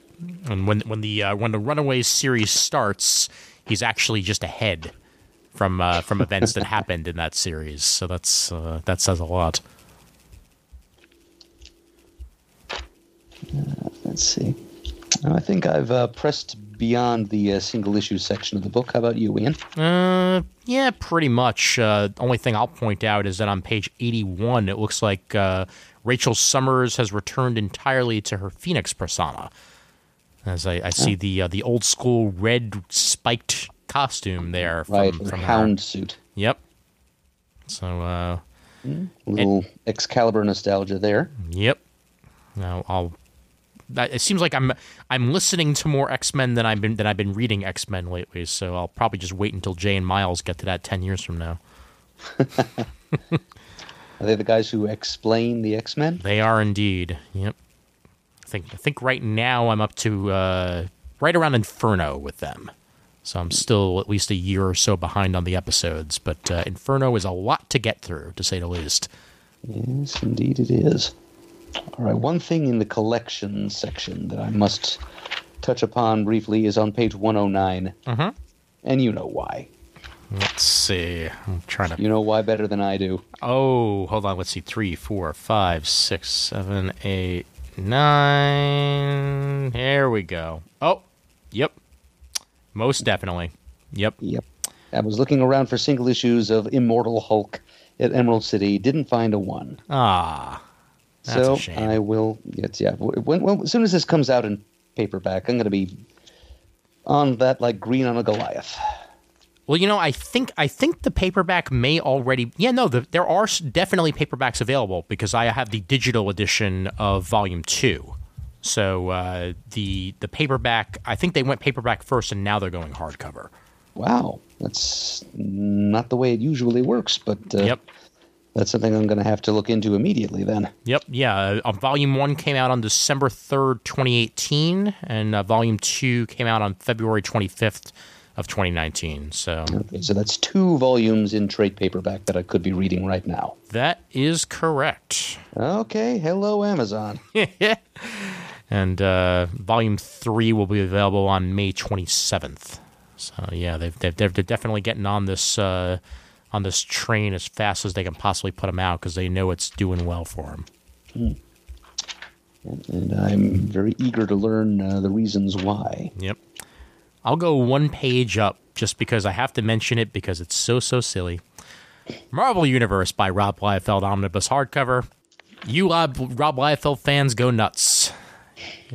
You want to pay $100 for it? Then don't go to DCBS because you'll be paying $50. But still, that's plenty right there, and you're getting pretty much everything. Early Liefeld artwork featuring the X-Men, X-Factor, Spider-Man, and Black Widow. Collecting X-Factor number 40, Uncanny X-Men 245, What If number 7. Which I believe is the What If Wolverine was an agent of S.H.I.E.L.D., if I remember correctly, because I think I had that in my collection back in the day. Captain America number 1 through 6, Avengers 1 through 7, Wolverine 154 to 157, and Onslaught Reborn 1 through 5, plus material from Amazing Spider-Man Annual 223 and Marvel Comics Presents 51 to 53, 85 to 86, and 99. And of course, Heroes Reborn 1/2. How could you forget the half? Yeah, there's no rounding up in comics. Nope. And that was back in the Wizard days when there were half issues that were exclusive to Wizard. Yep, I do have a couple of those in my collection. The Teen Titans 1/2 issue stands out in memory. I remember the Captain Marvel 1/2, the Peter David Captain Marvel 1/2. Oh, yep, I've got that one too. Yep. I think there was also an Ultimate Spider-Man 1/2 that I had in my collection at one point, and I'm not sure if I still do. Recollecting Ultimate Spider-Man as Power and Responsibility, Marvel Select Hardcover. Speaking of Ultimate Spider-Man, so if you want the first 7 issues of that, you can get that in a new hardcover edition. Wow, Bill Jemas with a writing credit. That is very early 2000s. It sure is, my friend. It sure is. Boy, oh boy. And they're doing the same treatment they're doing for Rob Liefeld for Jim Lee on page 111, the Jim Lee XXL hardcover. Collecting a whole bunch of Uncanny X-Men and X-Men issues 1 through 3 to go on top of that. Looking through the rest of this, that's just about it on my end. Let's see, there's a collection. Well, there's getting into the X-Men stuff here fairly heavily. Mm-hmm. Some good New Mutants comics collected on page 130, the Demon Bear Saga. Ah, nice. I think that was in an Epic collection somewhat recently as well. So maybe that's a resolicit of that, but Could be. yeah, There's a few Epic collections here. yeah. Including on page 132, The Fall of the Mutants, and on 133, the legendary Dark Phoenix Saga. So more opportunities to own those if you don't already. I think if I remember correctly, I got Fall of the Mutants during the quote-unquote Amazon glitch. There was a time where Amazon was selling a whole bunch of hardcovers for way cheaper than they were supposed to be. And I think I remember getting like 4 hardcovers for less than $30. Yeah, they canceled a whole lot of them, but I got in like right under the wire and got at least 2 X-Men hardcovers and the Criminal hardcover by Brubaker. I remember getting as part of that as well. Way to exploit the failings of technology. Amen. Page 135, there's a collection of Latter-day Starjammers stories, including a 4-issue mini by Warren Ellis and Carlos Pacheco from 1995, with foil-stamped covers all, of course. Not Brand Ech, the complete collection. Featuring a lot of work by the late, great Marie Severin. Yep. I believe we just brought up Not Brand Ech last month as well as being part of one of the other collections that was being put out. Oh, yes. It's Marvel's in-house humor mag of the Silver Age. More Peter Porker, the Spectacular Spider-Ham. The older material this time on page 137. More Wolfman Tomb of Dracula being collected on page 139. Yeah. It's a very striking cover. Yeah. It's like 80s book market quality. Yep. And gorgeous Gene Colan art, of course. And on page 140, a collection of the original Epic and Marvel Weird World material. It's a concept that was revived in somewhat altered form in recent years. But this is the original stuff by Doug Monk with art by John Buscema and Mike Plug. I think it was Jason Aaron that revived it during Secret Wars. Yeah, it was definitely one of those Secret Wars type things. And I want to say James Robinson's Squadron Supreme ended up in Weird World as well. Yeah, that's another one of those series I need to catch up on Unlimited, because I remember you mentioning that a while back. And that's about it for me, except for they keep putting them on the last page, so I'll go ahead and mention it again, because last month it was The Adventures of Spider-Man. This time it's The Adventures of the X-Men, Volume 1, collecting the X-Men animated series comics of Days of Old, written by Ralph Macchio and Neil Yamtov, penciled by Ben Herrera, Mike Miller, Roberto Flores, and Alex Saviuk. And this is the 90s kid in me is very happy to see the adventures of the X-Men getting back into the public eye one way or the other. Including a crossover with the Spider-Man animated comic, too, it looks like. Yep, because I remember they had I think the other half of that crossover was in the Spider-Man collection last month. How about that? Yep. All right. We done. We move on. All right. Out of Marvel and on to Dynamite. Dynamite it is. Red right, Sonja page. returns. Yeah, she's been gone for how many months? Not many. But this is supposed to be from her earlier days. So, okay. Luke Lieberman and Sergio Davila on page 178. And an interesting-looking mashup on pages 182 and 183. Warlord of Mars Attacks. Oh, wow. Sounds like a Wheel of Fortune before and after puzzle. It does. But yes, it is John Carter of Mars beating up on those old trading card Martians from Mars Attacks. Exposed brains and all. How do we reconcile the Burroughsian world of Barsoom with these silly-looking trading card creatures that definitely are not a part of Edgar Rice Burroughs' imagination? Well, that's up to writer Jeff Parker to explain. And I swear he's wearing He-Man's outfit. It really does look that way, doesn't it? It's exactly what I was thinking. Oh man! This is like the second time this week I've heard Mars Attacks referenced, and now I just really want to rewatch the movie. I refuse to. I'm sorry. Any movie that contains the gratuitous murder of a golden retriever does not warrant a repeat viewing from me. Understood. I can fully appreciate that. When I was at the Museum of Popular Culture in Seattle recently, they actually played a quick clip from Mars Attacks, including that scene. I left the room immediately. I'm sorry. There's just no quicker way to lose my attention than to slaughter, I've got an example of that noble breed sleeping at my feet right now. Yep. No sympathy for the golden retriever killers. As the son of a dog groomer, I 100% understand. Very good. Very good. On page 190, this is something Chris probably would have mentioned if he'd had more time. The ongoing James Bond series being written by Greg Pak. It's given us an awful lot of odd job, and now his erstwhile employer Goldfinger himself shows up. You think you know Goldfinger, but you don't know this Goldfinger.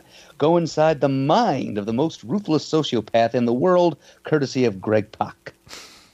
Every time I hear Goldfinger, I just think of Goldmember from Austin Powers. I love a tiger. I love gold. And going back a few pages, actually, let's flip back to 186 just for a minute for the absolutely adorable cover here of a crossover we've all been waiting for, Nancy Drew and the Hardy Boys, The Mystery of the Missing Adults. Original graphic novel hardcover, writer Scott Bryan Wilson, art by Bob Solanovic. And it's teaming up these...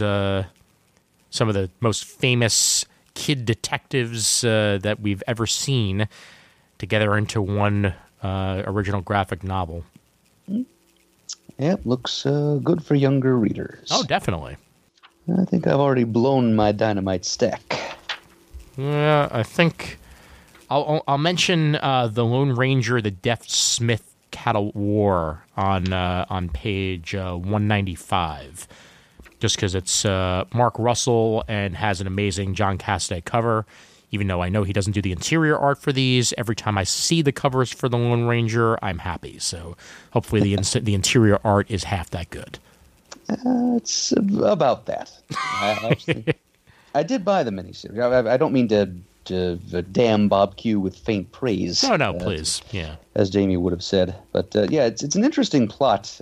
Mark Russell draws on the real-world historical event of the invention and patenting of barbed wire, and somehow spins that into an actual adventure tale of the Western Plains. Why not? So after all, the barbed wire was a major threat to the unfettered freedom of those plains, is being used as a way to concretely and visibly mark territory and tell the high plains drifters where they're not allowed to high plains drift. And then they got to drift somewhere else. Mm-hmm. All right, and I got one more on 197, and then I'll call it quits with Dynamite. On creators alone and a absolutely gorgeous cover, I may very well wind up giving this a shot, whether it be from the library or whether it be somewhere else. But Rainbow Bright Volume 1. The writer Jeremy Whitley and the artist Brittany Williams with Xenia Pamphil as well on there.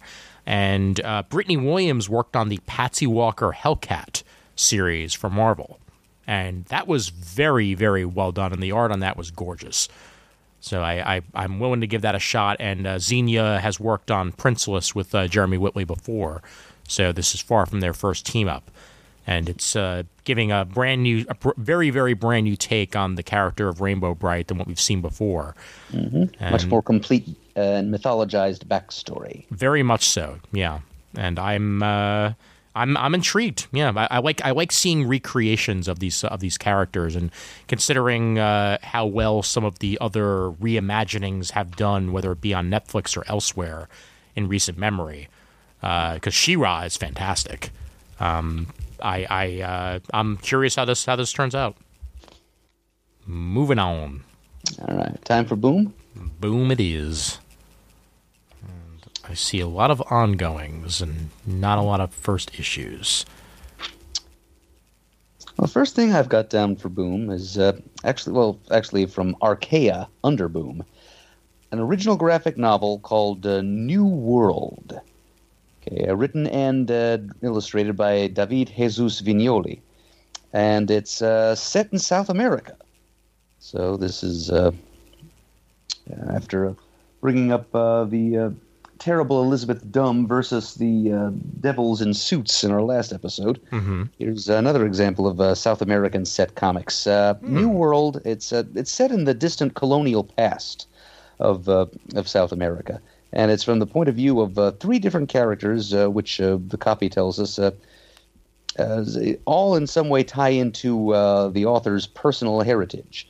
So we've got a Portuguese sailor, an African slave who is forced to work as a musician, and a warrior woman of the Amazon rainforest who apparently rides on the back of a giant macaw. Macaw! A little bit of a fantasy element involved here, and I think I'm in for this. Actually, it sounds like a really neat concept. I like the grounding in history. I like the departure from history, i.e., the giant parrot. And I just like the tropical color scheme. Basically, I'll buy anything that's got a big parrot in it.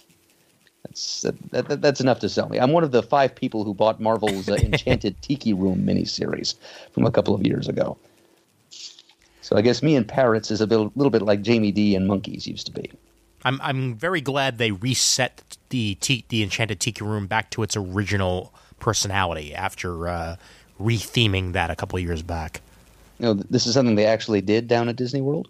Yeah, the Enchanted Tiki Room, yeah. That was I think they had added in a bunch of like more modern characters in it and rethemed it and wound up switching it back to what it originally was after most people were like, what the hell did you just do?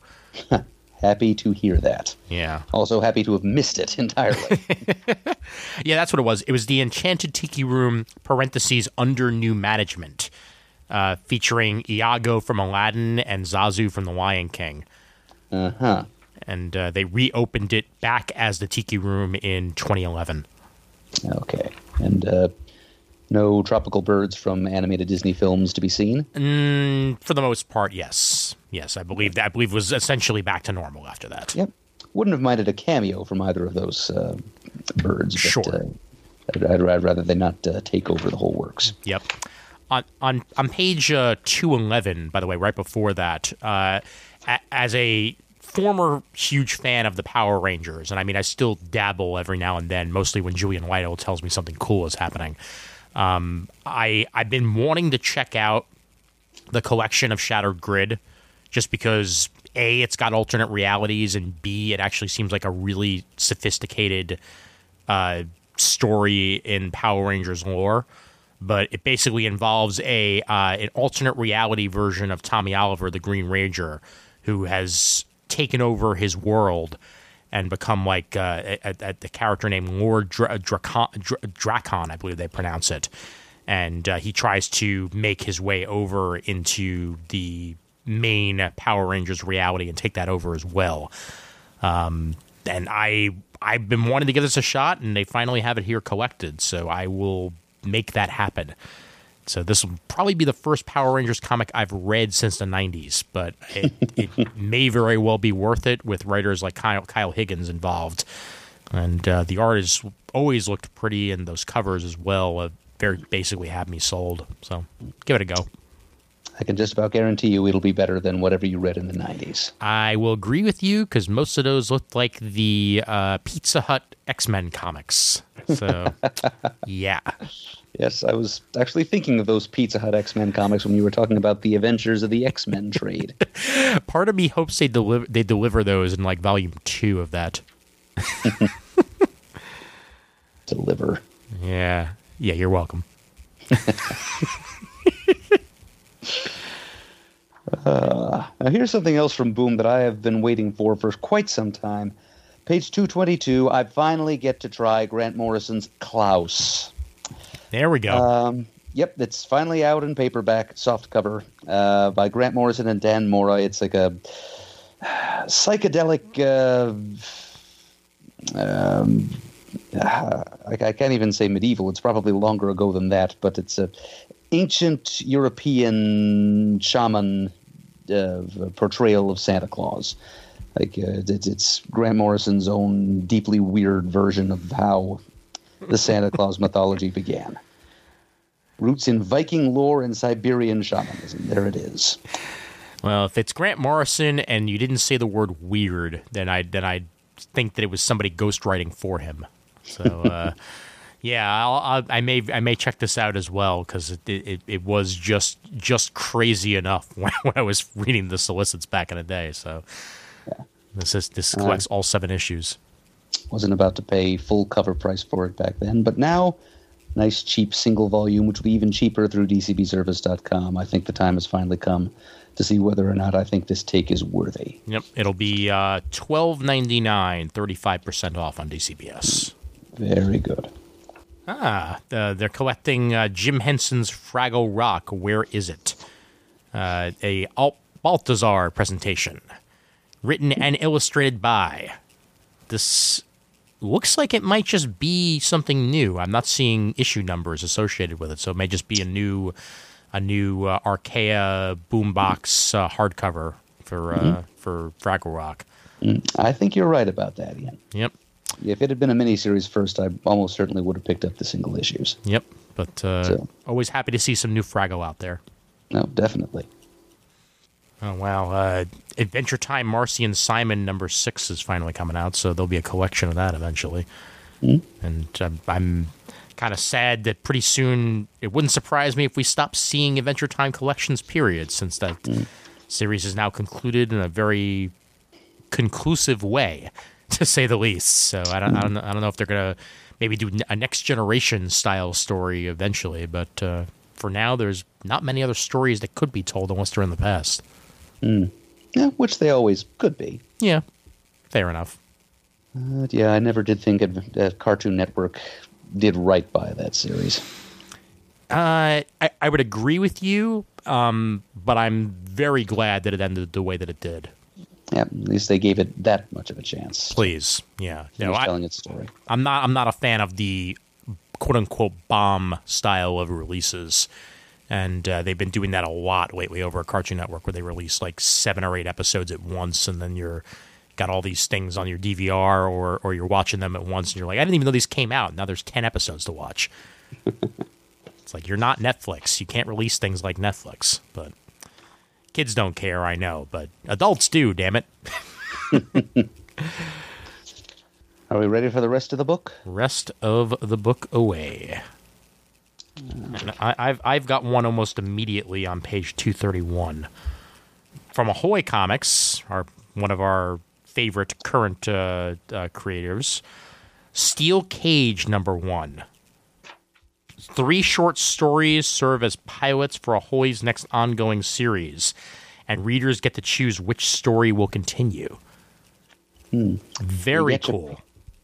Go ahead, Ian. No. I was just going to say a very cool concept, and I think that some other publishers have tried that in the past, and I hope it works for Ahoy this way.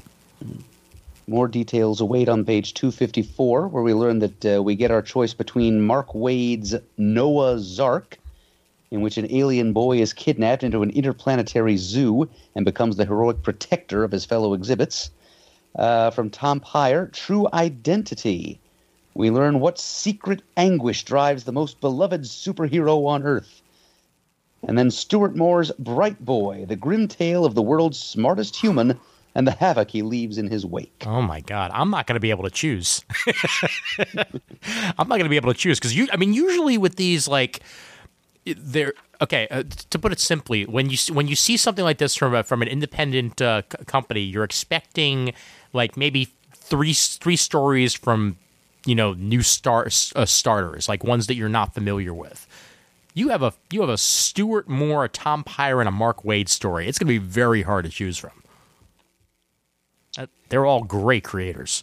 Yes, based on reputation alone, it's going to be difficult, but yep. We're just going to have to let their works speak for themselves. Yes, and I will definitely do that, and I will be voting. I've got something from another company that's just been grinding out quality new concepts lately. Aftershock. Mm-hmm. Page 246. A new series called Trust Fall by writer Christopher Sabella and artist Chris Visions. And it's about a young woman who is a member of a major crime family who happens to have the ability to teleport. And the problem is she can't teleport herself. She can only teleport other people or stolen goods. So she's always dependent on her family to provide her extraction from the scene of every crime that they pull, which makes every job they pull together a trust fall. Yes, counting on her family to bail her out. So, as tensions begin to build between her and the rest of her family and their criminal empire, what's going to happen next? So that's kind of an interesting, crime fiction story with a super-powered twist. I think I'm going to try the first issue of that. Yeah, no, it sounds really cool. It's just with a name like that, I'm imagining each page have like a trust fall, and then just see somebody, try to fall directly into the hands of somebody else. It's couples therapy comics. Exactly. But that sounds really cool. I've always I've been a fan of the ones where the actual individual cannot teleport. Like ones where they're that gives a nice balance to the power itself. You gotta have more planning involved that way. Adam Glass and Aiden Glass on page 252 are putting out a trade paperback for the Lolicon Kids. At least I think that's how you say it, because it's very stylized in the font there. So I think that is actually Lollipop. Lollipop, there we go. Lollipop Kids, there we go. Yeah, that is really difficult to read. You're right. I had to look all the way down to the bottom line of the solicit. Yeah, they may need to workshop that logo a little bit more, but it contains the first 5 issues of that series, and art looks cool, and so do the designs of the characters there. But looks like it's set in the woods of New Amsterdam. There was a secret prison deep in the woods, and they were left there never to return to the old world. And those woods have since become Central Park. So, of course, weird stuff's going to happen. Next note I have is fairly far forward on page 294. From Cave Pictures Publishing, a new superhero concept from Jim Kruger, co-writer of Earth X. Okay. And also creator of the Foot Soldiers for Dark Horse. It's called The No Ones, and it's about a superhero team at the peak of their popularity who accidentally kill an innocent person, and then, to preserve their brand and their fame and fortune and all that stuff, they cover it up instead of going to the proper authorities with it. And so it's the story of the how they kind of lose their souls in so doing this, and how everything starts to unravel. Yeah, that's gotta suck. Yep, it's got to if there's going to be the requisite amount of drama. Oh, yeah. We got Rocky and Bullwinkle action on page 262. Rocky and Bullwinkle as seen on TV, #1. It's brand new adventures of Rocky and Bullwinkle for everybody out there. I'm looking for the creators, but I don't actually seem to find them. But at the same time, it's 32 pages of Rocky and Bullwinkle fun. So the creators rarely seem to be that important to American mythology. I feel you on that. But either way, I'm happy to see Rocky and Bullwinkle return in some way or another to the world of comics. Moving forward, let's see, anything here in Archie to catch my eye? More Vampironica. Archie Jumbo Comics Digest number 300. I'll just mention it for the fact that they got to issue 300, so congratulations to them on that. Oh, yes, many happy returns. Indeed. They're still producing some of these, or reproducing some of those old formula Archie comics. Yep. Avatar doesn't have anything for me this month. Yep, their Cinema Purgatorio is over, so I have a lot less reason to pay attention to Avatar from here on out. Well, Chuck Dixon's got a new comic over on page 284. Yeah. Militia #1. Artist is Jethro Morales. It's about 40 young girls who become pawns in a bloody civil war. And a special forces unit is sent in to show the world how it's done, apparently. I don't know if that's quite my speed, but anybody who's looking for some new Chuck Dixon work can give it a shot, but I may wind up passing. He is one of the better action writers in the field, I think. He is, yes. But yeah, the concept, I will agree, does not appeal terribly. Yeah. What's next? Ooh, there is a lot of TNA, and I'm just moving past it. Boundless is just women in different poses. That's like 4 pages of it. Let me move on. Yeah, that's pretty much what they do. Yep.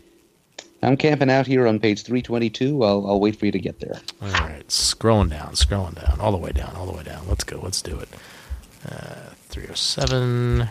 Harder to do in PDF. 318. You said 320? 322. 322. I am there. Go ahead. All right. So some exciting news from one of Europe's premier comics publishers, Humanoids.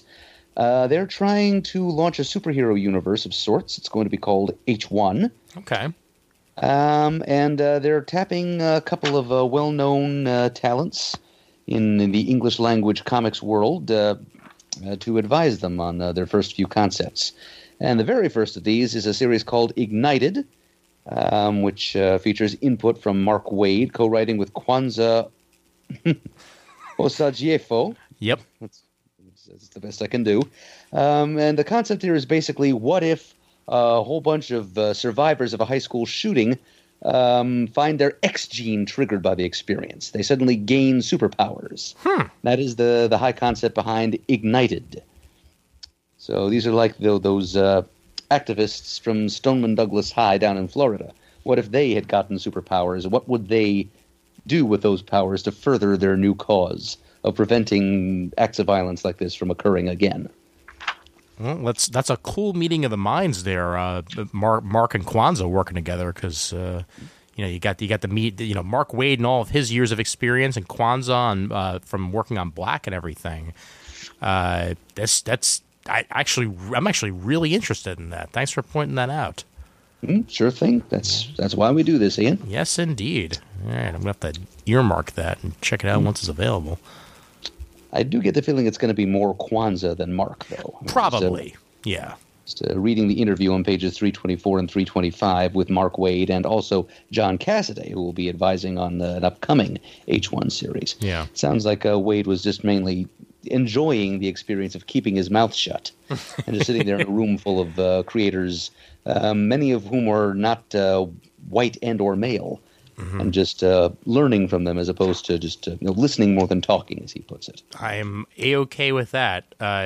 One thing that I'll mention though is I miss Mike McCone. I haven't seen him on nearly enough stuff lately, and just looking at this cover, I'm like salivating. Like I need some good Mike McCone work to wet my whistle. It's been a while.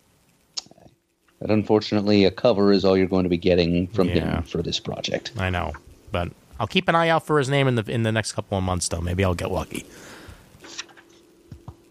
I've got a graphic novel called Minus on page 328.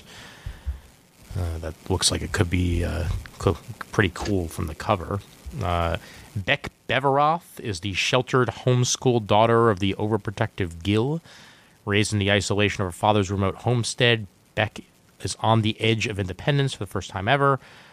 She's been accepted to college, but she decides to road trip with her dad, but their plans go violently off course when Beck hears gunfire and winds up emerging from hiding. Her father and their car are gone, and she's the only person left alive. Very fascinating. I'm on the edge of my seat even just thinking about it.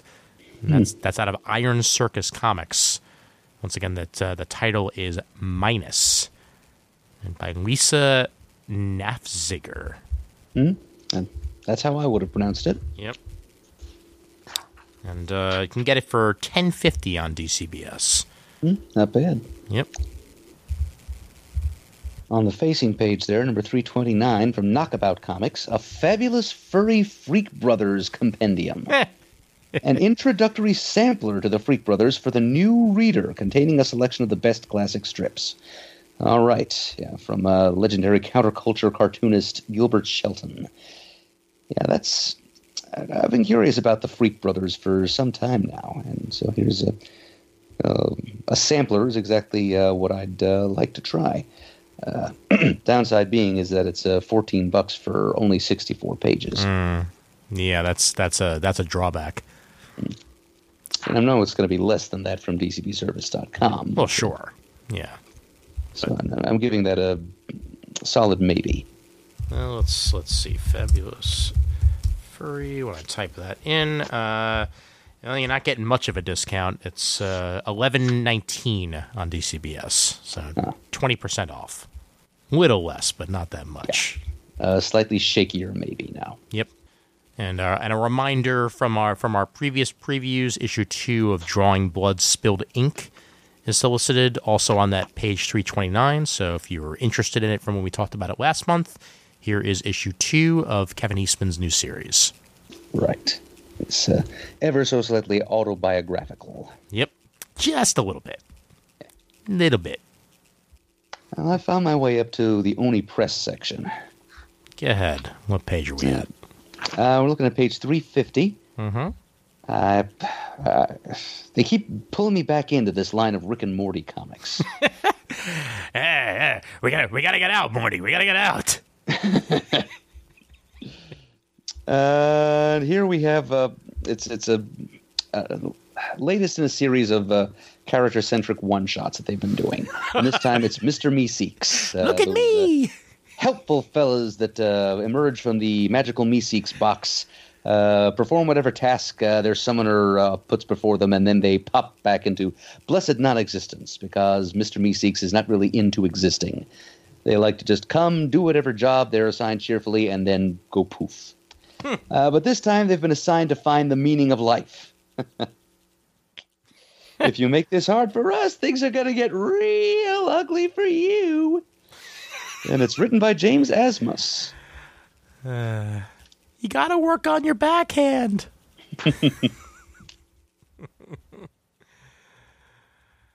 Yeah, James Asmus is a good writer to have on Rick and Morty. He's got a very good sense of humor. I actually interviewed him back in the day, and very, very cool guy.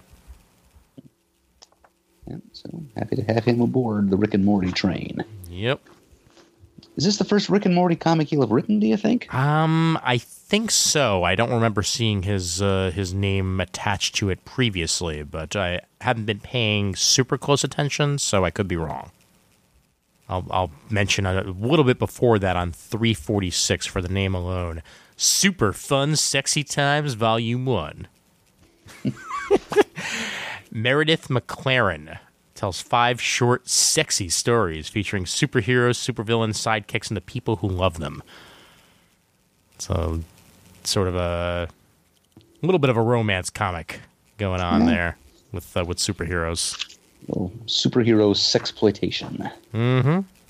All right, why not? I'll mention it. On page 353, Dream Daddy, a dad dating comic book. So Dream Daddy is a video game where you're basically it's a point and click adventure type of scenario where you're setting yourself up with different male romances, and you're trying to find yourself the best match for your character, and this is the Dream Daddy comic based on that visual novel video game.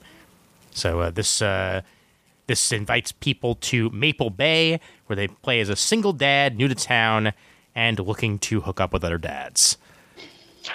Leighton Gray is the writer, along with Vernon Shaw, Josh Trujillo, Spike Trotman, and Lee C.A. and Wendy Wu.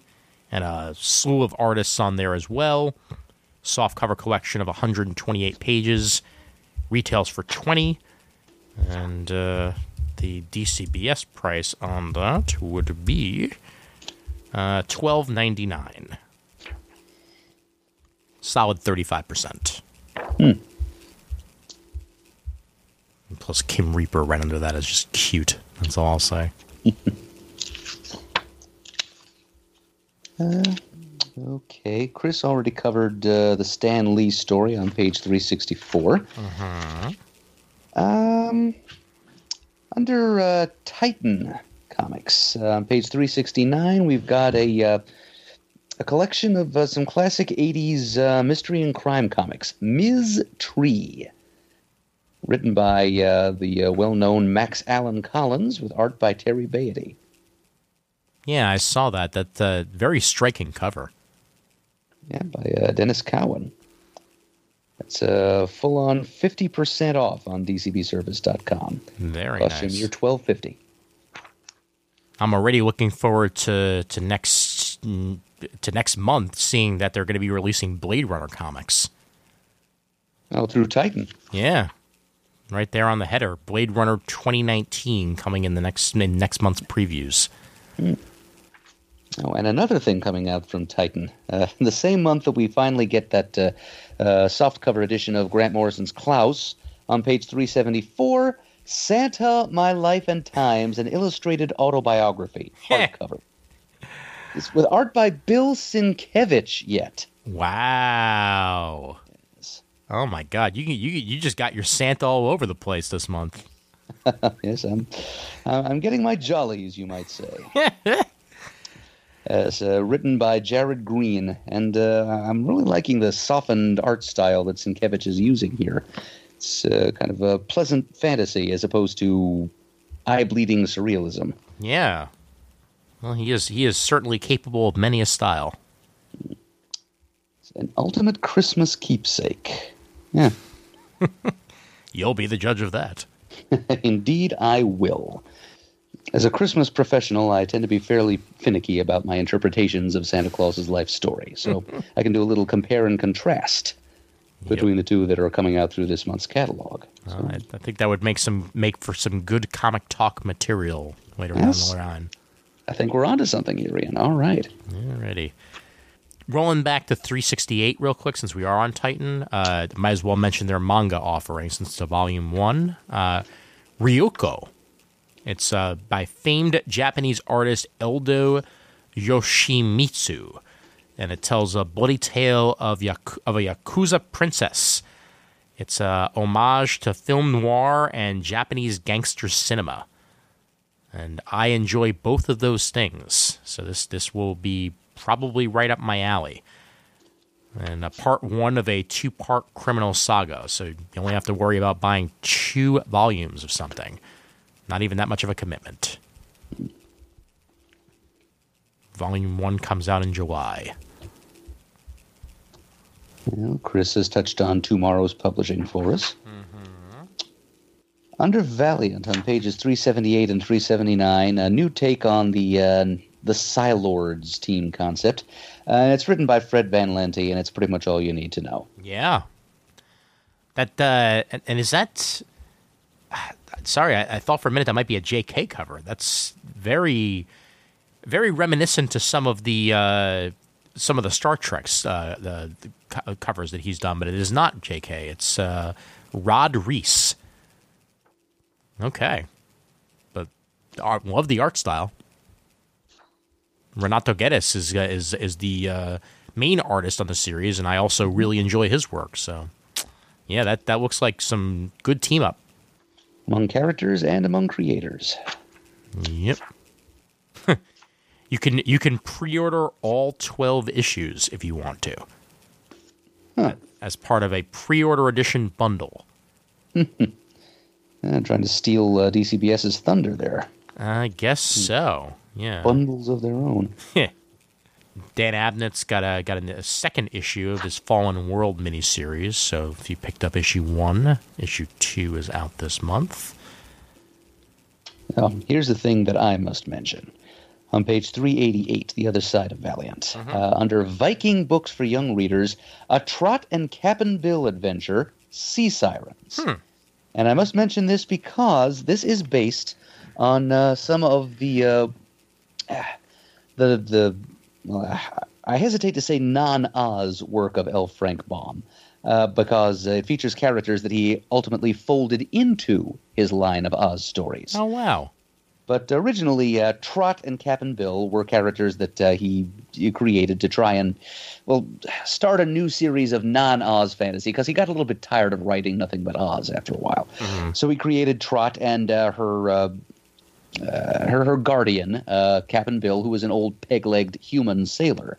And they've been reimagined here as a Vietnamese-American surfer girl and her pet cat.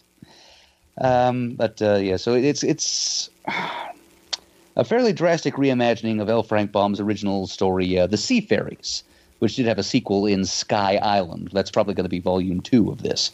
But anyway, this version of Trot and Cap'n Bill go down to an undersea civilization of mermaids under attack from the Serpent King and his slithery minions. So this is written by Amy Chu with art by Janet Lee. It draws heavily on Vietnamese mythology. It's an interesting wrinkle. And the artwork by Janet Lee it's got kind of that early 20th century faintly Art Nouveau. It looks like John R. Neal's illustrations. So it's taking a certain amount of liberties with the Baumian source material, but it still looks very interesting. I hope younger readers like it. Yeah, and Amy Chu has been proven to be an excellent writer in the past, so that's worth giving a shot for sure. I want to jump up just a little bit to 384. Go ahead. We've got Test #1. Mind you, I noticed it almost entirely for their alternate cover, which is a complete homage to Transmetropolitan. Without question. Straight from the first issue. But the actual series sounds really interesting. It's by Jen Hickman. I don't think there's any relation, but I could be proven wrong. Aleph Null is a lot of things: an orphan, a human guinea pig undergoing medical tests for cash, a body hacker, a hardcore future junkie, and a corporate asset. But now Aleph is on the run from from their old life. I guess he's supposed to be genderqueer. I guess so. And in search of a mythical Midwestern town named Laurelwood, where they're test marketing the future with tech they can't possibly exist yet and won't for decades. So it looks like we got some time travel going on. Quite possibly. Yep, and it's a preview selection for Gay Pride Month. Yes, it is. Or for, LGBTQ Month. Pride Month, I should say. Yeah. But, that seems like a really interesting concept. I'd be willing to give it a shot. All right, ready to spotlight some more manga? Sure am.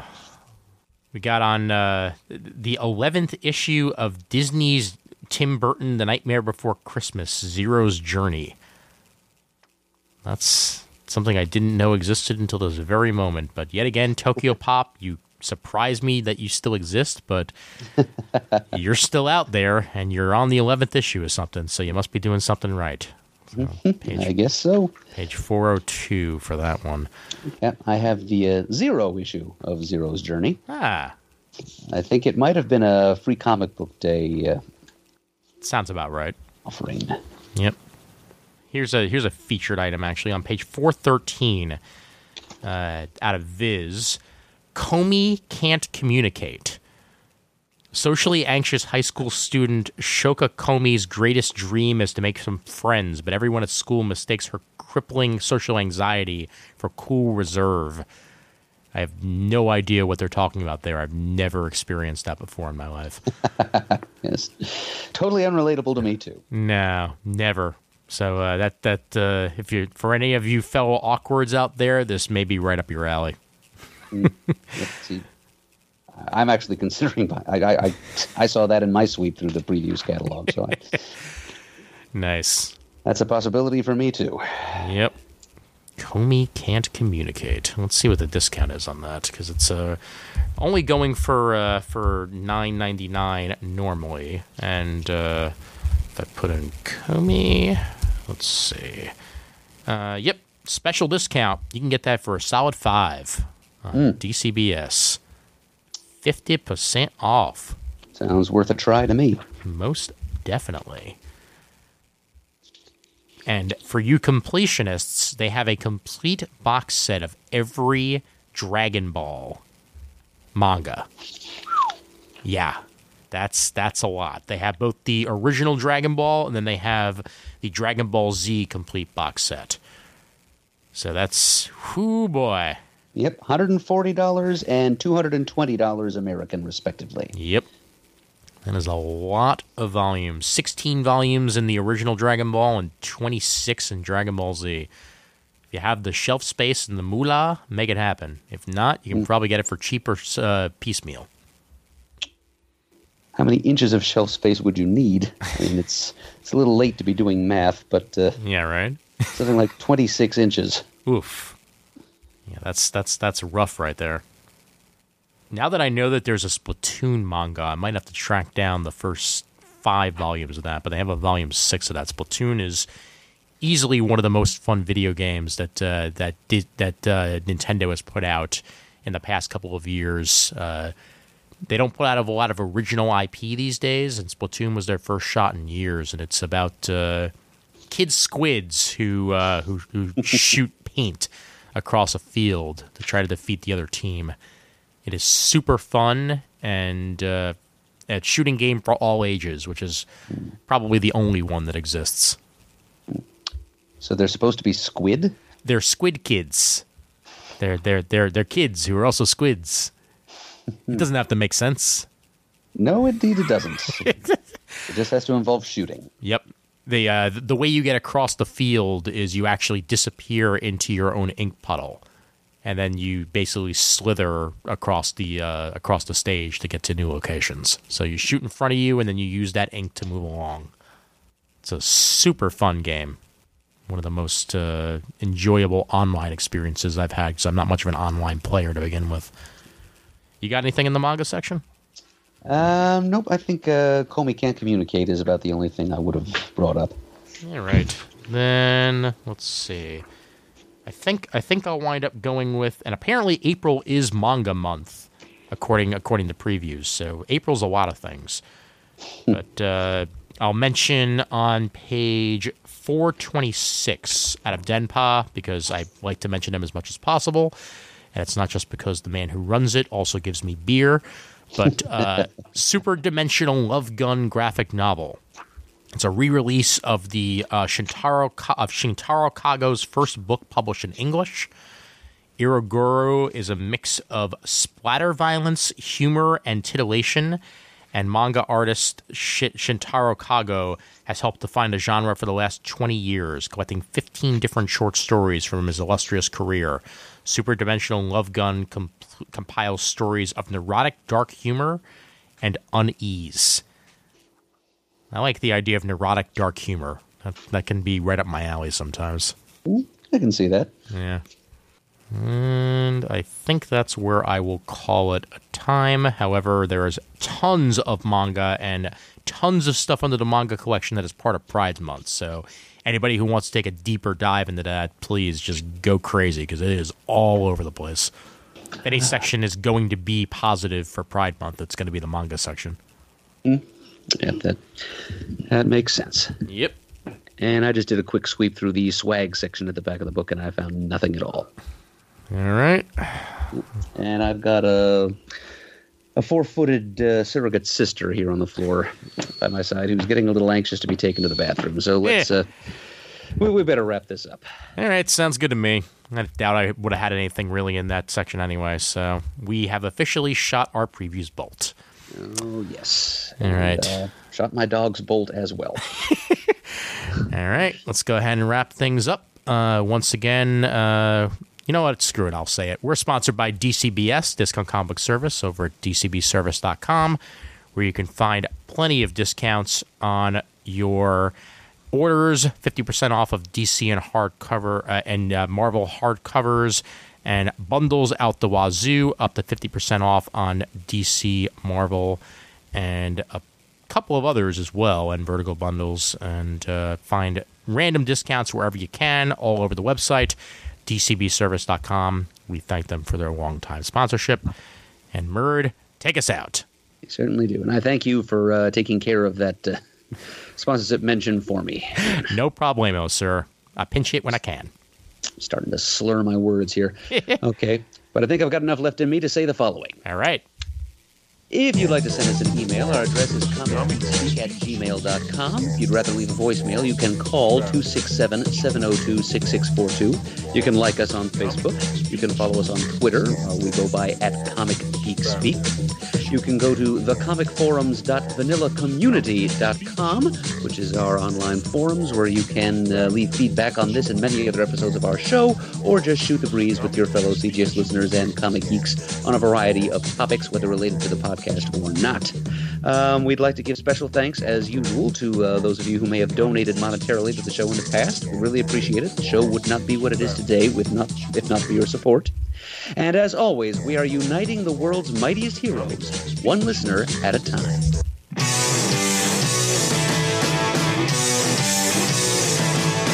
got it on Wednesday, and you was psyched about it, going to the volume up. These guys will talk about it, everything that geeks love. From cakes to laser beams,